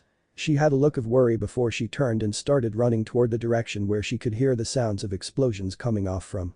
"Don't worry, Naruto, I'm coming." She ran even faster in order to get over to the battlefield in order to lend Naruto some assistance. She had to take out her crop just in time to block Winter's sword. She paused in her running to stare at Winter with a look of anger behind her glasses. "Get out of my way, little girl," Glinda warned Winter as a light purple aura enveloped her crop. Winter glared as she summoned several glyphs that started to surround her and Glinda's sides. Two power forces stared at each other, each having the power to bend and have a mental control over something out of their disposals. Neither moved as they both eyed each other. "Like I said, Good Witch," Winter glared as Glinda looked down at her with her own ice-melting look. "I am not letting you near him," she snarled as Glinda swiftly held a good grip on her weapon before she span around. Winter spins around at the exact same time. They both swung their respected weapons. The two's weapons met each other as sparks of blue and purple were made. Two women who were part of Naruto's life then began to throw it out in a battle of wits. Glinda narrowed her eyes at Winter. She just has to get over to Naruto quickly. She was not only here to lend him some assistance, but she was also here to heal the broken bonds that she had severed long ago. To apologize for all the wrongdoings she had done toward him. She just wants her love back. "Things are getting quite interesting," a woman in a dark hooded cloak muttered as she kneeled down, hidden in the darkness of a crumbled building. Her amber eyes shined as they were locked onto the knocked-out form of Naruto, who was being healed by several medical soldiers. It appears that nobody has sensed or noticed her, yet I think it is time for me and father to finally meet again, she muttered before gaining a smile as she stood up from her spot. Her ears perked up at the sound of a sudden gust being made behind her. So this is where you were hiding, Cinder, eh? Shanaroro. Cinder had to duck in time just for a glowing leg that shined as bright as a yellow star has passed over her. She jumped back while the mysterious figure stood in her place as a yellow light had started to outline her own body. Cinder grew cautious as the light lines finally connected to each other, revealing a pink-haired woman who had a mocking smile on her face. The body of the glowing woman lit up the crumbled building's darkness as light was now summoned before her presence. I wasn't expecting to see you here, Sakura, the Lady of Light. Chapter 8 End. Chapter 9. Master Jiraiya and Awakening. Come on Pops, wake up. Jace muttered as he added more bandages around the admiral's chest. He looked around as several soldiers were forming a large circle around them for protection. Right when Taeyang started engaging Crow, the others left just right outside of the training grounds of the base to heal up the admiral. Wait a second, Jace eyed the admiral who was sprawled onto the ground. How the hell could Pops go down like that? He wondered out loud. He knew that the father of the Atlesian soldiers could take on a lot of things, but to be knocked down by simple dust bullets were unheard of. The fact that Naruto has not woken up yet was unbelievable. Something seems off, but he couldn't come up with an answer. Come on Pops, he scooted up closer and tightly grabbed the admiral's left hand with a worried face. Stay in there. In a far distant land, through the mind. It was silent. It was silent. It was just silent. Naruto laid still as he looked around. It was nothing. All around him nothing was visible, it was just dark in the area that he was in. He could see no light, just darkness, with the only thing in it was him floating in a never-ending cycle. He closed his eyes, as if expecting nothing is going to happen at all. Hey kid, you're not going out just like that, are you? A sudden jolly voice said out through the shadows. Naruto perked up at the voice before blocking his eyes with his left arm when a bright light shined just right above where he was laying. That voice was. After the light was gone, the admiral opened his eyes to see a bright blue open sky above him. Slightly confused, he sat up from his position and was welcomed to the sight of a beautiful valley in front of him. The valley had fresh leaves and growing green grass around the area. At the end of the valley, he could see a large waterfall that was flowing out of a mountain that was high over the horizon line. Just right under the waterfall was a large statue of a majestic tiger that was standing up tall in its place. It was a full silver-colored work of art that nothing could compare itself to. The statue had markings all over its body as it was connected at one point to each other as the water droplets from the waterfall splashes lightly against the tiger. A series of rainbow-like mists started appearing as the shining statue creates them from the reflection of the sun. This place as Naruto looked down to find himself sitting on a small hill that was blessed by dozens of flowers that were ranged through different natural colors. Some flowers hold several different colors that gives it a feeling of beauty right into it. The admiral looked off to his side to see a gigantic cherry blossom tree that stood as its pink petals scattered through the wind. Over here, kid. Naruto's lone blue eye zoomed up on a hand that was waving at him just at the corner of the tree. He stood up slowly and took one step closer to the tree before he stumbled a bit. Cursing slightly for a second, he took a deep breath before taking another step. Each step toward the tree he could feel a wave of relaxation washing over him, just like a tide that was never ending in its very own course. Reaching the tree, he went to the corner just to see a figure that was laying on the ground with a relaxed posture. The figure glanced at Naruto with a grin. "An Awile brat." The man's jolly voice rang throughout the surrounding valley. Naruto gave out a small smile. "Master Jiraiya," he bowed a bit as a sign of respect. Jiraiya blinked at him before giving out a booming laugh. Ha ha ha ha ha. "Master Jiraiya, huh? It's been a while since someone called me that." Naruto stared at the laughing form of his old teacher with an amused look. Jiraiya was a tall man with spiky long white hair that was tied in a ponytail. He had brown slitted eyes that held a good amount of mischief in them. There was black marking lines just under his eyes which runs down all the way to his chin. For his clothing he was wearing a gray short kimono with a silver vest that was over it. He also wore matching gray pants that were held up by a black belt as he was wearing wooden sandals under his feet. This man here was Naruto's greatest teacher over the last few years in his past. Jiraiya stared at the man who he thought of as his own son with a grin. He patted the open side right next to him. "Come on, Naruto. Sit with me just like old times." Naruto bowed before listening to his past instructor. Sitting right next to the old man's side, both teacher and student watched the great valley before them as birds flew in every direction and into the sun. For quite some time they didn't speak to each other as silence was the only thing that welcomed them. "You know," Jiraiya started off as he broke the silence. He glanced at Naruto. "I know it's been a while since I saw you, but tell me, what are you doing here exactly?" after all I'm pretty sure it's not your time just yet." Although surprised by his presence, he kept it hidden as he stared at his old student. The admiral was silent for a moment as he wondered what exactly was he going to say to his teacher. Mount Fang, the name of a hidden mountain that was far away from civilization and even beyond that. It was currently the mountain that they were currently on. It was a place where peace and equality runs through the sacred land. A mystical place that was home to many different animals who live off peacefully as they were raised within the highest riches. But there is one thing off about this place, and that was because it was a treasured place. Nobody that was human, nor grim, could enter the land. In order for a human to possibly enter this mystical land, one must either be in a high level of concentration, being put in a near-death state, or have special access to it by the leaders of the mountain called Fang. Naruto could feel his teacher's eyes linger over his form for a moment before looking away. "I just do not know anymore." Master Naruto laid his head on his hand that has his arm resting over his right leg. "Don't know." Jiraiya raised an eyebrow. "Well, what has been bothering you, my boy?" The admiral opened his mouth to say something until a bottle was pushed in front of his face. Blinking in surprise, he looked at his teacher for reasoning and guidance. The teacher shrugged with a lazy smile. "Come on, you know you want some." He watched as Naruto took the bottle of sake from him and brought it to his lips. Before it was smacked out of his hand, surprised by this action, Naruto stared at his teacher, who started drinking the sake bottle he was forced to drop. Gulp gulp. After finishing the bottle, Jiraiya gave Naruto a surprised look. "I'm surprised you were gonna drink. What happened to you, brat?" He was a little surprised that Naruto was actually going to accept the bottle of alcohol and drink it. The blonde never drank once, even when frankly forced or persuaded by his teacher. Naruto was sheepish as he scratched the back of his head. Now that he thinks about it, when his teacher was alive and he was young, he would never drink or take even a tiny sip of alcohol. Man, things change over the years. "Let me guess, kid, is this about your love life?" Naruto perked up slightly and turned to his teacher, who was showing off a large perverted smile. Steam burst through the teacher's nose as his raised hands that had his fingers wiggling up and down. "I know all about the ladies, Naruto, so you should just ask me for help." Jiraiya puffed his chest out with pride onto the ground. He frowned instantly when Naruto started laughing loudly. "Ha ha ha ha ha ha." Embarrassed by his student's actions, he summoned a staff and knocked Naruto over the head. Naruto winced but still let some chuckles out from his mouth. He had forgotten how much fun he had when his teacher was still alive. "I'll be honest, Naruto, I'm quite surprised though that you're here, and I also known that you had decided to engage with that crow Branwin in battle." Jiraiya sighed as he could literally see a fog of hate dancing around his student. Quickly he reached his hand out and palmed his student's head. "Seal." Naruto widened his eyes when he literally felt his hate and anger suddenly disappear from his core. His teacher pulled his hand back and sat up in his position. "How I know this is because we know, even if I had passed on in life, I still watch over you and the other people I care about in the world," he started. "I know everything that happened to you, even about that woman Glinda Goodwitch." He glanced sadly at his student, who just lowered his gaze, suddenly finding the ground very interesting for some reason. "Do you hate her?" The admiral's lone working eye locked onto his teacher's serious face. He clenched and unclenched his fist when he thinks of Glinda Goodwitch, the woman who he fell for a long time ago, but she was also the woman who cheated on him at the very end.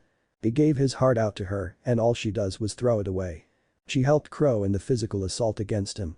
She, who had just filled his heart with love at the beginning, just began to take it all away and throw that love just like it was a simple piece of trash. Does he hate her? That answer was simple. Naruto looked at his teacher's eyes that were expecting some answers quickly. Jiraiya raised an eyebrow at him. Well, he was just waiting for Naruto's answer, yet he was not responding at all. "Yes." But Jiraiya moved his hand in a manner to allow Naruto to continue talking. Naruto glared at the valley ahead of him. "Yes, I do hate you, fool." Before Naruto could finish, he was swiftly punched by an enraged teacher. Naruto crashed against a tree with a bleeding lip. The mighty blossom tree quakes from the pressure that was forced upon its very own trunk, yet it still stood proud and tall. He didn't move until his teacher stood in front of him. Jiraiya narrowed his eyes at Naruto before sighing with a shake of his head. Sliding next to Naruto, he started to talk. "I know the pain you had to go through, Naruto." Naruto immediately snapped at his teacher with a sharp gaze. Once he heard what his superior said, "You have no idea what I've been through, master, the pain of having your heart shattered into a million pieces. How could you possibly know the pain that I went through over the years?" He stopped for a second when he caught the look in his teacher's eyes. It held sadness, happiness, realization, but most of all understanding. "Kid, let me tell you about a story. When I was young, I was in the same position as you. I fell in love with a woman called Tsunade, and well, she was in love with me, or that was what I thought in the beginning," Jiraiya said. Naruto, who realized that his teacher was telling a story, quieted down and made sure to listen to every detail that his teacher said. "The day I was going to propose to her was also the day I found out that she was cheating on me with my bully rival Orochimaru.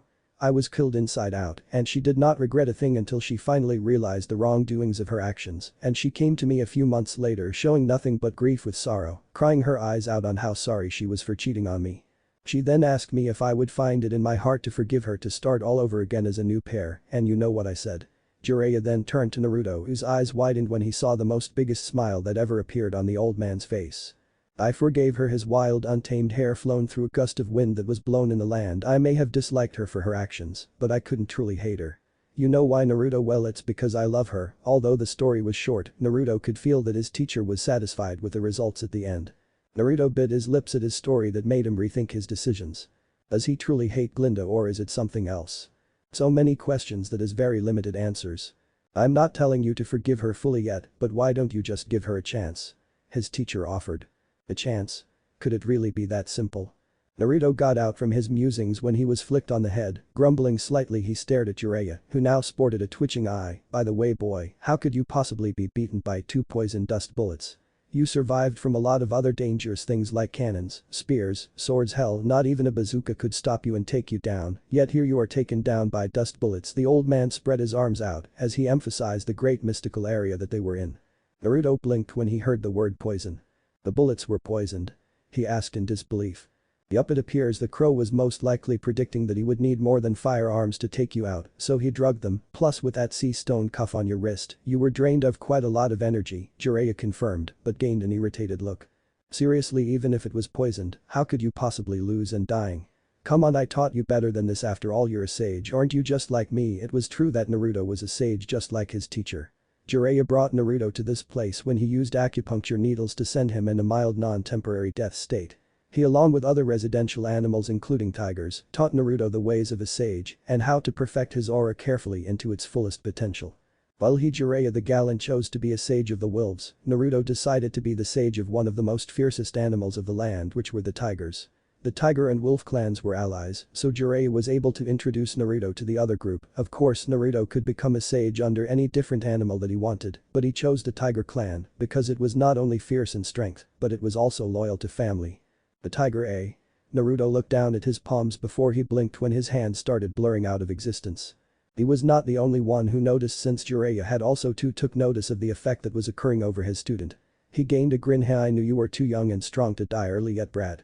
He placed his palm on Naruto's chest and sent some of his nature energy in him. Looking at the confused look on Naruto, he gave a light pat on his student's shoulder. I gave you some energy that was just enough to heal you of your current wounds, also it healed your body that was inflicted with any problems those pesky drug-poisoned bullets had brought upon you. Naruto was silent as he gave his teacher his own wide smile. Thanks, Master. Jiraiya nodded to the person who he thought of as a son who has now started disappearing right before him. Right before Naruto left, he heard the last words of his teacher. Go get him, Naruto. Show them what the tiger sage could do. And so the blonde admiral vanished. Jiraiya was quiet as he stared at the spot where his student was. His ears perked up when he heard the sound of paw prints coming toward him as they stomped the ground lightly. He glanced at his left to see a full black-colored wolf, and he turned to the right to see a silver-colored wolf. The 2 tall mighty wolves were stationed at both his sides. They just watched the never-ending beauty of the waterfall in the valley ahead of them. Hello, Pa, he greeted the black wolf to his left. He then nodded toward the silver wolf on his right. Good evening, Ma. So Naruto boy was here, huh? Pa asked him with a questioning look on his muzzle, just as Jiraiya nodded with a smile, while Ma sighed as she laid on her belly. Jiraiya and Pa gave her a strange look that she ignored. I miss Naruto, girl, Ma whined with a whimper. She misses that boy so much. Even though he was human, she treated Naruto like the grandson she never had. Ahahaha, Naruto girl, Jiraiya laughed as he leaned back, his hands on his belly before he flinched when both Ma and Pa lightly bit him on the arm. Ouch. Jiraiya yelped in pain while Pa and Ma laughed at his misfortune. Don't worry, Ma, we will see him again soon, Pa assured Ma, who went to his side and nuzzled him with affection. You know, Jiraiya, I'm still surprised you are able to be here even after all this time. You're dead, but you're still able to pass through this area, Pa informed. Old wolf. My body may be able to crumble in the dust, but you could never have my spirit die through the wind, Jiraiya said as Ma nodded as she looked at him with pride. Great words, Jiraiya boy, she said. Jiraiya smiled, but he stopped as he heard a faint yell towards him that was coming from far beyond the land. Jiraiya, where are you? The voice of a female was loud, but it was filled with nothing but love and care in it. Jiraiya got off from the ground and cracked his neck. Well, looks like Tsunade is calling me back in the spirit realm. He looked at the sky with a smile. Ma and Pa looked at each other and blinked. Tsunade girl, Ma began. Jiraiya boy, isn't Tsunade Pa trailed off while Jiraiya nodded with a beaming smile. Yup, my wife, her name is Tsunade Goodwitch, he announced proudly. Didn't you say you have a daughter then? Pa asked. Yup, the old man looked far off at the side with a small smile. Her name is Glinda Goodwitch. The wind of the valley started picking up near the cherry blossom tree. The blossoms danced around Jiraiya as he gave one final wave toward his two teachers. Naruto, he thought as he closed his eyes, I hope you at least make my daughter feel happy a bit. With it, his body flickered out of existence and away from Mount Fang, going right back into the spirit realm to meet his beautiful wife again.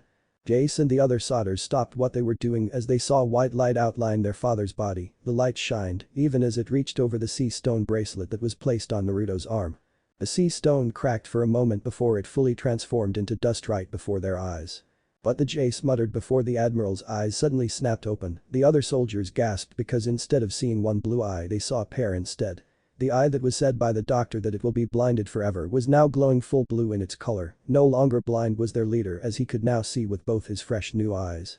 Admiral Naruto Jace quickly covered his eyes along with the other soldiers when a gust of wind blew out of nowhere, creating a small dust cloud. As the dust cloud was removed, they widened their eyes when the admiral was no longer laying on the ground. All that remained was the shattered pieces of the sea stone bracelet. Where did he go? In the training grounds, both Taeyang and Crow stood before each other, breathing hard. Around them craters were made as fallen bullets were plastered all over the area. Their very own clothes had dirt as some parts were shredded in battle. Right after I'm done with you, I'm going after Naruto. Crow announced with an arrogant grin. Taeyang gave a harsh look at him as he bared his teeth at him. Naruto hasn't woken up yet and Crow still looks like he has some fight left in him. He won't let Crow near his brother. Before Taeyang could say anything, he widened his eyes when he felt a familiar presence, then he too gained a grin. Crow frowned at his old friend's sudden change of mood. At one point he looked angry and worried, but now he looks smug for some reason. Why do you look so smug?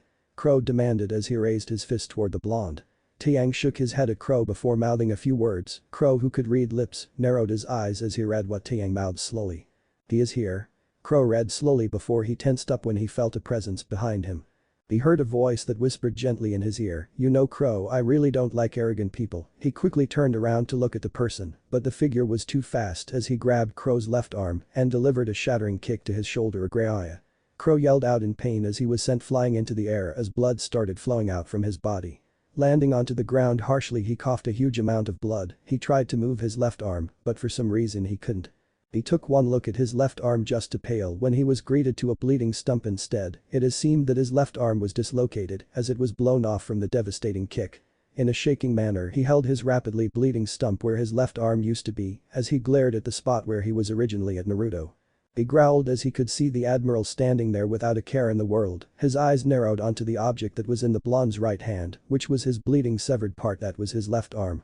Naruto threw the useless arm onto the ground and took a deep breath. Taeyang, who winced at seeing Crow's arm being blown off, looked at Naruto as he could see some sort of weird energy gathering around the man's body. Colors of white, green and purple circled around the close-eyed admiral. He watched as some weird markings started appearing on his brother's body parts that weren't hidden by clothing.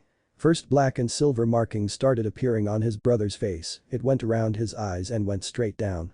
On his forehead was a marking of two crescent moons in an X pattern as they crossed each other. The left crescent was shining silver, while the right crescent was midnight black. Naruto took a deep breath as he got himself in a fighting stance, his cane strapped onto his side by his sash. He opened then looked at Crow with his new slitted eyes and announced two words that echoed throughout the area. Sage mode. Chapter 9 end. Chapter 10. The end of Crow Branwin. Sage mode. Crow looked at the markings on the admiral's forehead, crescent moons. He shook his head from his thoughts as he took out one of his pistols and directed it towards Naruto, then fired it off. The bullets flew fast in the area just to stop merely inches away. Blue slitted eyes stared at the frozen bullets. Crow felt the veins on his head start to pulse with irritation as his bullets was then swatted away by Naruto. They then proceeded to explode in the air, creating the sparks of its dust-like projections. They're supposed to be knocked out. The hunter was so sure that the drug he had implanted within his dust bullets were enough to weaken Naruto to the point of exhaustion, thus making him useless to even fight back, which then gives him a chance to attack him. It was a perfect plan which was now burned to the ground by the fact that Naruto was looking fine as ever.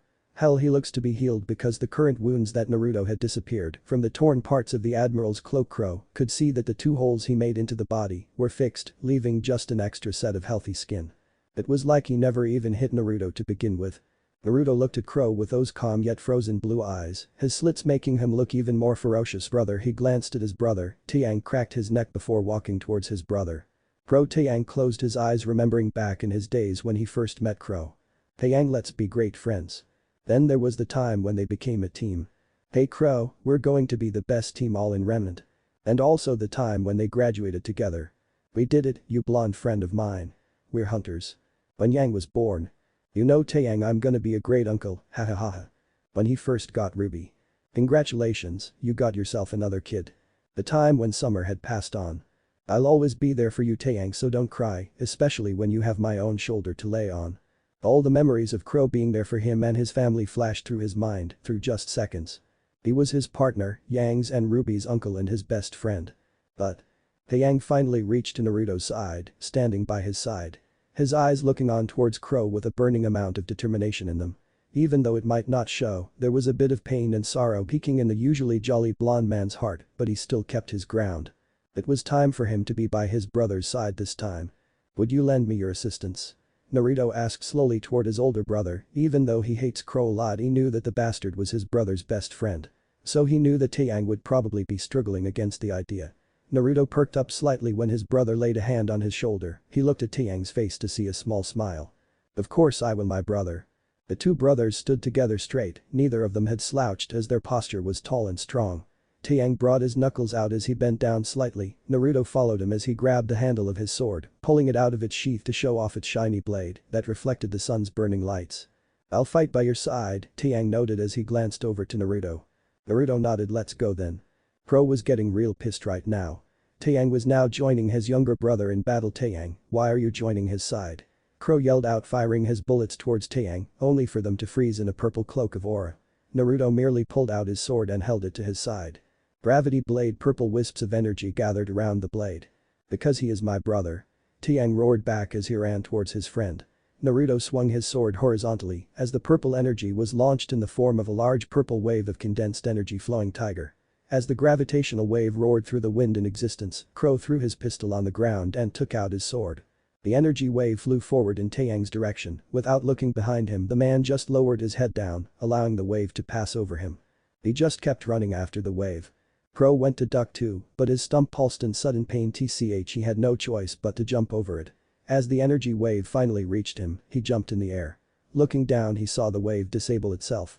He looked up just for Taeyang's fist to crash into his face. Naruto smirked as he sheathed his sword back. The flowing tiger was not meant for attacking, to be precise. It was meant for a feint, since it actually disperses itself if it comes into contact with something or nothing at all. It was a move that required little aura, although despite that it took the form of an energy wave that looked to be meant for attacking, but it was meant as a decoy. Meaning that it would make the opponent think that it could cause damage. They would have no choice but to duck or jump over it. Crow jumped, avoiding it, but that was what Naruto wanted to begin with. It was a diversion that his older brother saw through. Once Crow jumped, that was the timing when Taeyang leaped into the air with his arm back so he could land a punch. Ow! Crow cried out as he was sent plummeting towards the ground. His gaze stared at the incoming ground, but his eyes widened when Naruto's body seemed to flicker there. Naruto span around before launching a straight kick upwards onto Crow's chin. The sandals of Naruto had impacted the hunter's chin as he was now sent upwards in the air again. From above, Taeyang kicked his friend back towards the ground. Before Crow could land onto the ground, he threw his sword at Taeyang, but it froze in a purple light. Ascending onto the ground, Taeyang grabbed the sword from midair and crashed his knee onto the side of the blade between the tip and handle. Cracked, the sword shattered into two pieces. Landing onto the ground, he threw the pieces away behind him without a care in the world. Now he is defenseless, he said, but it wasn't over just yet. Crow placed his palm toward the ground and flipped himself up, looking off at the pieces of his weapons. He growled. Naruto ran forward, releasing a barrage of punches towards Crow. The old hunter managed to block some, but Naruto was able to land a few heavy hits onto his face. It was hard to block with just one arm, but he has no choice but to work with what he got. Naruto stopped a bit, allowing Crow the chance of jumping back to gain some distance between them. But what he didn't know, however, was when he jumped back, Taeyang was already behind him. Taeyang threw a punch toward the lower back of his friend as he was propelled towards Naruto. Naruto grabbed the flying man's neck and brutally slammed him into the ground. The ground shook as an outline of Crow's body was implanted onto it. Crow coughed blood as he felt his neck being crushed between Naruto's hand and the earth below him. The blood landed onto Naruto's chin, but the admiral just wiped it off before tossing the now one-armed hunter into the air as Taeyang immediately followed after him. "You are quite strong," Samui said as her smoke entangled around the hard-breathing form of Neapolitan. Neo's usually stern and happy manner disappeared as she continued to fight off against this blonde woman. She thought that it would be easy to handle her, but she was proven wrong as the woman was so flexible that she was able to dodge any attacks she had given her. The worst part was that when her umbrella finally managed to touch the woman, it just slipped through her as the woman's body just split into smoke. She grabbed her chest slightly and coughed loudly. She glanced around her as the woman produced heavy smoke that was able to hold her down. Every time she opened her mouth to breathe in a new breath of air, the smoke somehow targets her mouth and enters her body through it. It was causing her lungs to be unable to function properly in exchange of oxygen, since the smoke was able to cloud her air passageways from the insides. She glared weakly as the blonde woman summoned more smoke to spiral around her. She blamed Roman and Cinder for putting her up into this fight. Samui was about to send her smoke to hold the victim again, but her senses picked up, the smoke that surrounded the area seemed to retreat back into her body. Neo looked confused at her actions, but she took this opportunity to take a large breath of fresh air. The fresh air to her right now was the best thing that ever happened to her in this moment of time. Neo stood up slightly, but she then calmed down a bit when she saw at the end of her eye was Cinder, who landed by her side. She then seemed to hear hard breathing that was being made from her side. She looked toward Cinder just for her eyes to widen into shock. Her boss Cinder was looking much worse. Her dress had looked like it was lighted with a torch since some ashes were scattered upon it. It was as if it was burnt off by a lighter. Cinder appeared to have a few bruises around her body including her face, but she seemed okay for the part and Cinder coughed out. "We have to retreat," she hurriedly said. Neo looked worried yet frightened at the same time. She knew that her boss was strong, but whatever brought her into this state must be even stronger, but nonetheless the multicolored-haired girl nodded, but before they could even have the chance to rush away from Samui, small glowing particles flowed down into the area. Neo, who was caught off guard, marveled at how pretty they are, but one glance at Cinder made her wary. Cinder appeared to be glaring at the particles of the beautiful light source with caution. What made her be like that? Neo's answers were fulfilled when the particles rained down together right next to Samui, who placed her weapon on her back. The particles seemed to materialize into a body of a female pink-haired woman. "Ah, so this is where you ran into Cinder," the pink-haired woman exclaimed, but then blinked when she saw Samui. She opened her mouth to say something, but to Neo's and Cinder's confusion, it suddenly gotten hot yet cold at the same time. A gust of cold wind went through the place until droplets of ice from the sky fell right next to Samui. Magma suddenly bursted out and bubbled in the ground right next to the pink-haired woman. The two criminals were sweating yet shivering really hard. The magma was able to create a boiling temperature around them, while the ice seemed to give off a cold one. Then to their horror, a figure bursted out of the magma patch, while the ice formed together creating another figure. So they are finally here, eh?"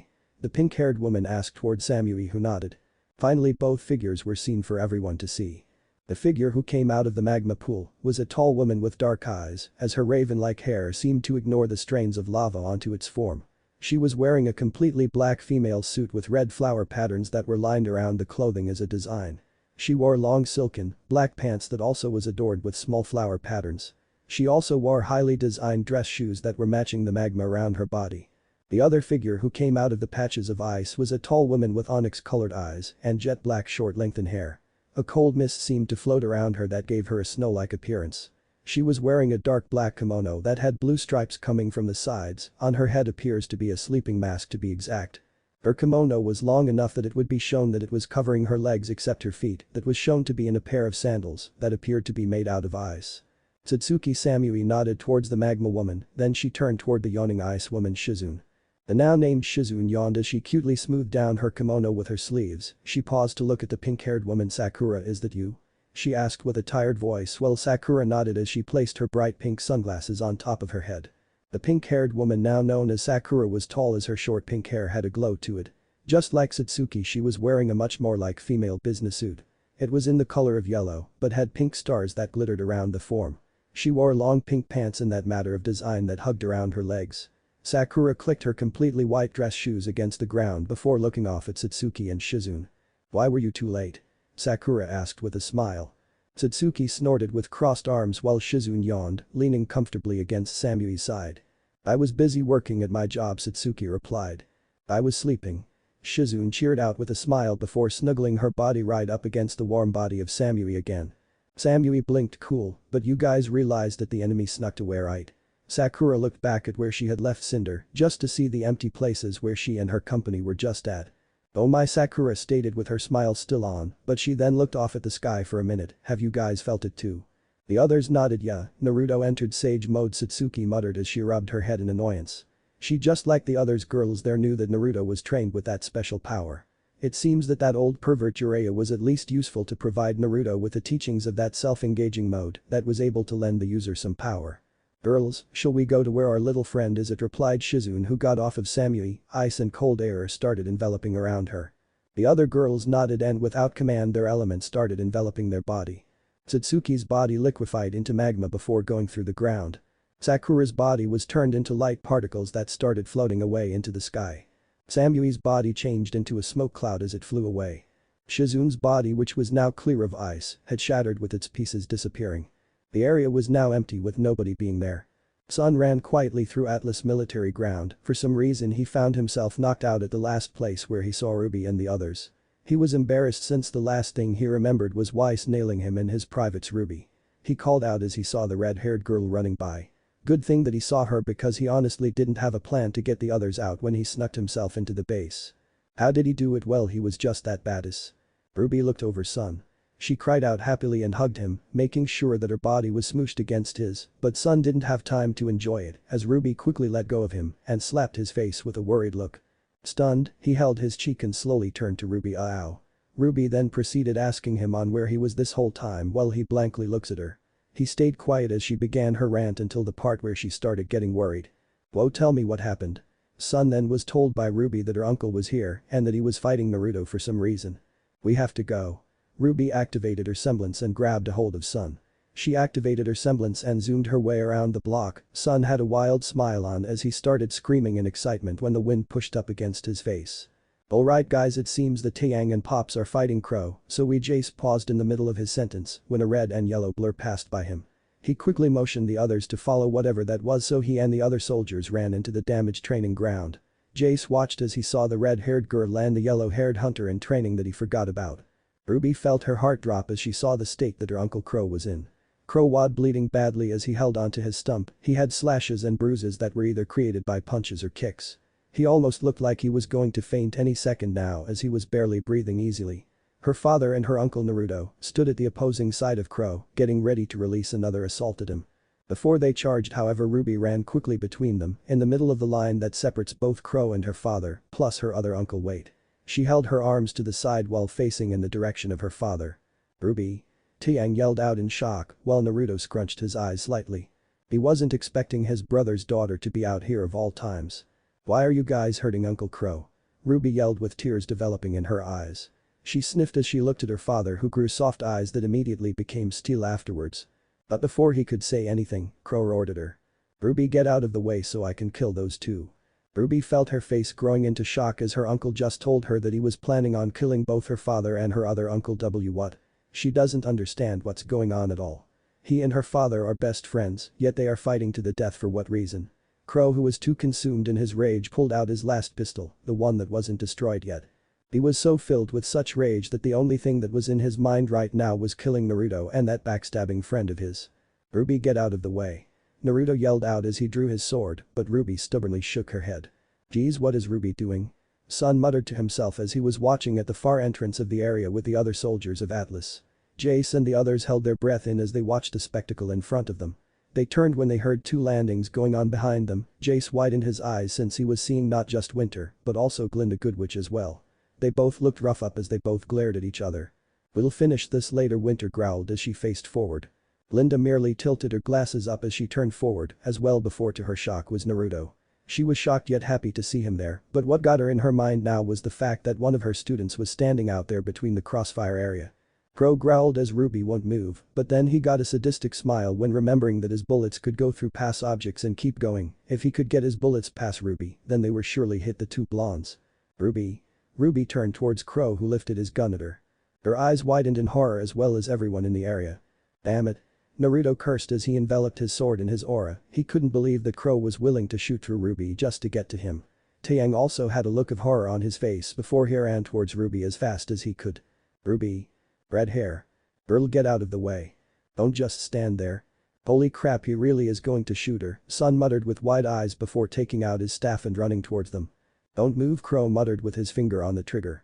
Ruby felt frozen in her place, all of the shouts and noises around the area was not even reaching her. Her uncle that she loved so much was going to shoot her. But then 4 shouts were made in the area. "Eye Saber. Hellhound. View Thrust. Piercing Star." Before Crow could fire he felt 4 things stab through and protrude out from his chest. To the surrounding people, 4 women were standing around Crow as they stabbed him with their respective weapons and powers. Everyone stopped in their movement to examine what pierced through Crow's chest. One was a sword made out of light. The second was a magmic arm in the shape of a dog from the depths of hell. The third was a saber made out of ice. And finally the last one was a jit which was covered in smoke. All pieces connected directly next to each other as they pierced through the heart of one Crow Branwin. Time slowed down for everyone to realize what exactly happened, but before they could do anything a shot rang out through the area. The bullet passed through Crow's head as his body then became limp. Jace followed the smoke trail to see the yellow-haired girl that they had locked up, she was laying against the rail of the buildings. Yang held up the large dust sniper gun that she had found in one of the weapon storages inside the base. "Sorry uncle, but mom told me to do this," Yang muttered as she took her eye away from the scope and placed the gun beside her. It was all for mom. After all, her mother told her so to begin with. Uncle QROW. Ruby's horrified shout echoed in the field. Chapter 10 End. What if Naruto gets cheated in RWBY harem? And thanks for watching my video till the end. If you enjoy this content, then do consider subscribing to my channel and leave a like if you guys need the next part, comment down, and thanks for watching the video and see you guys in the next video.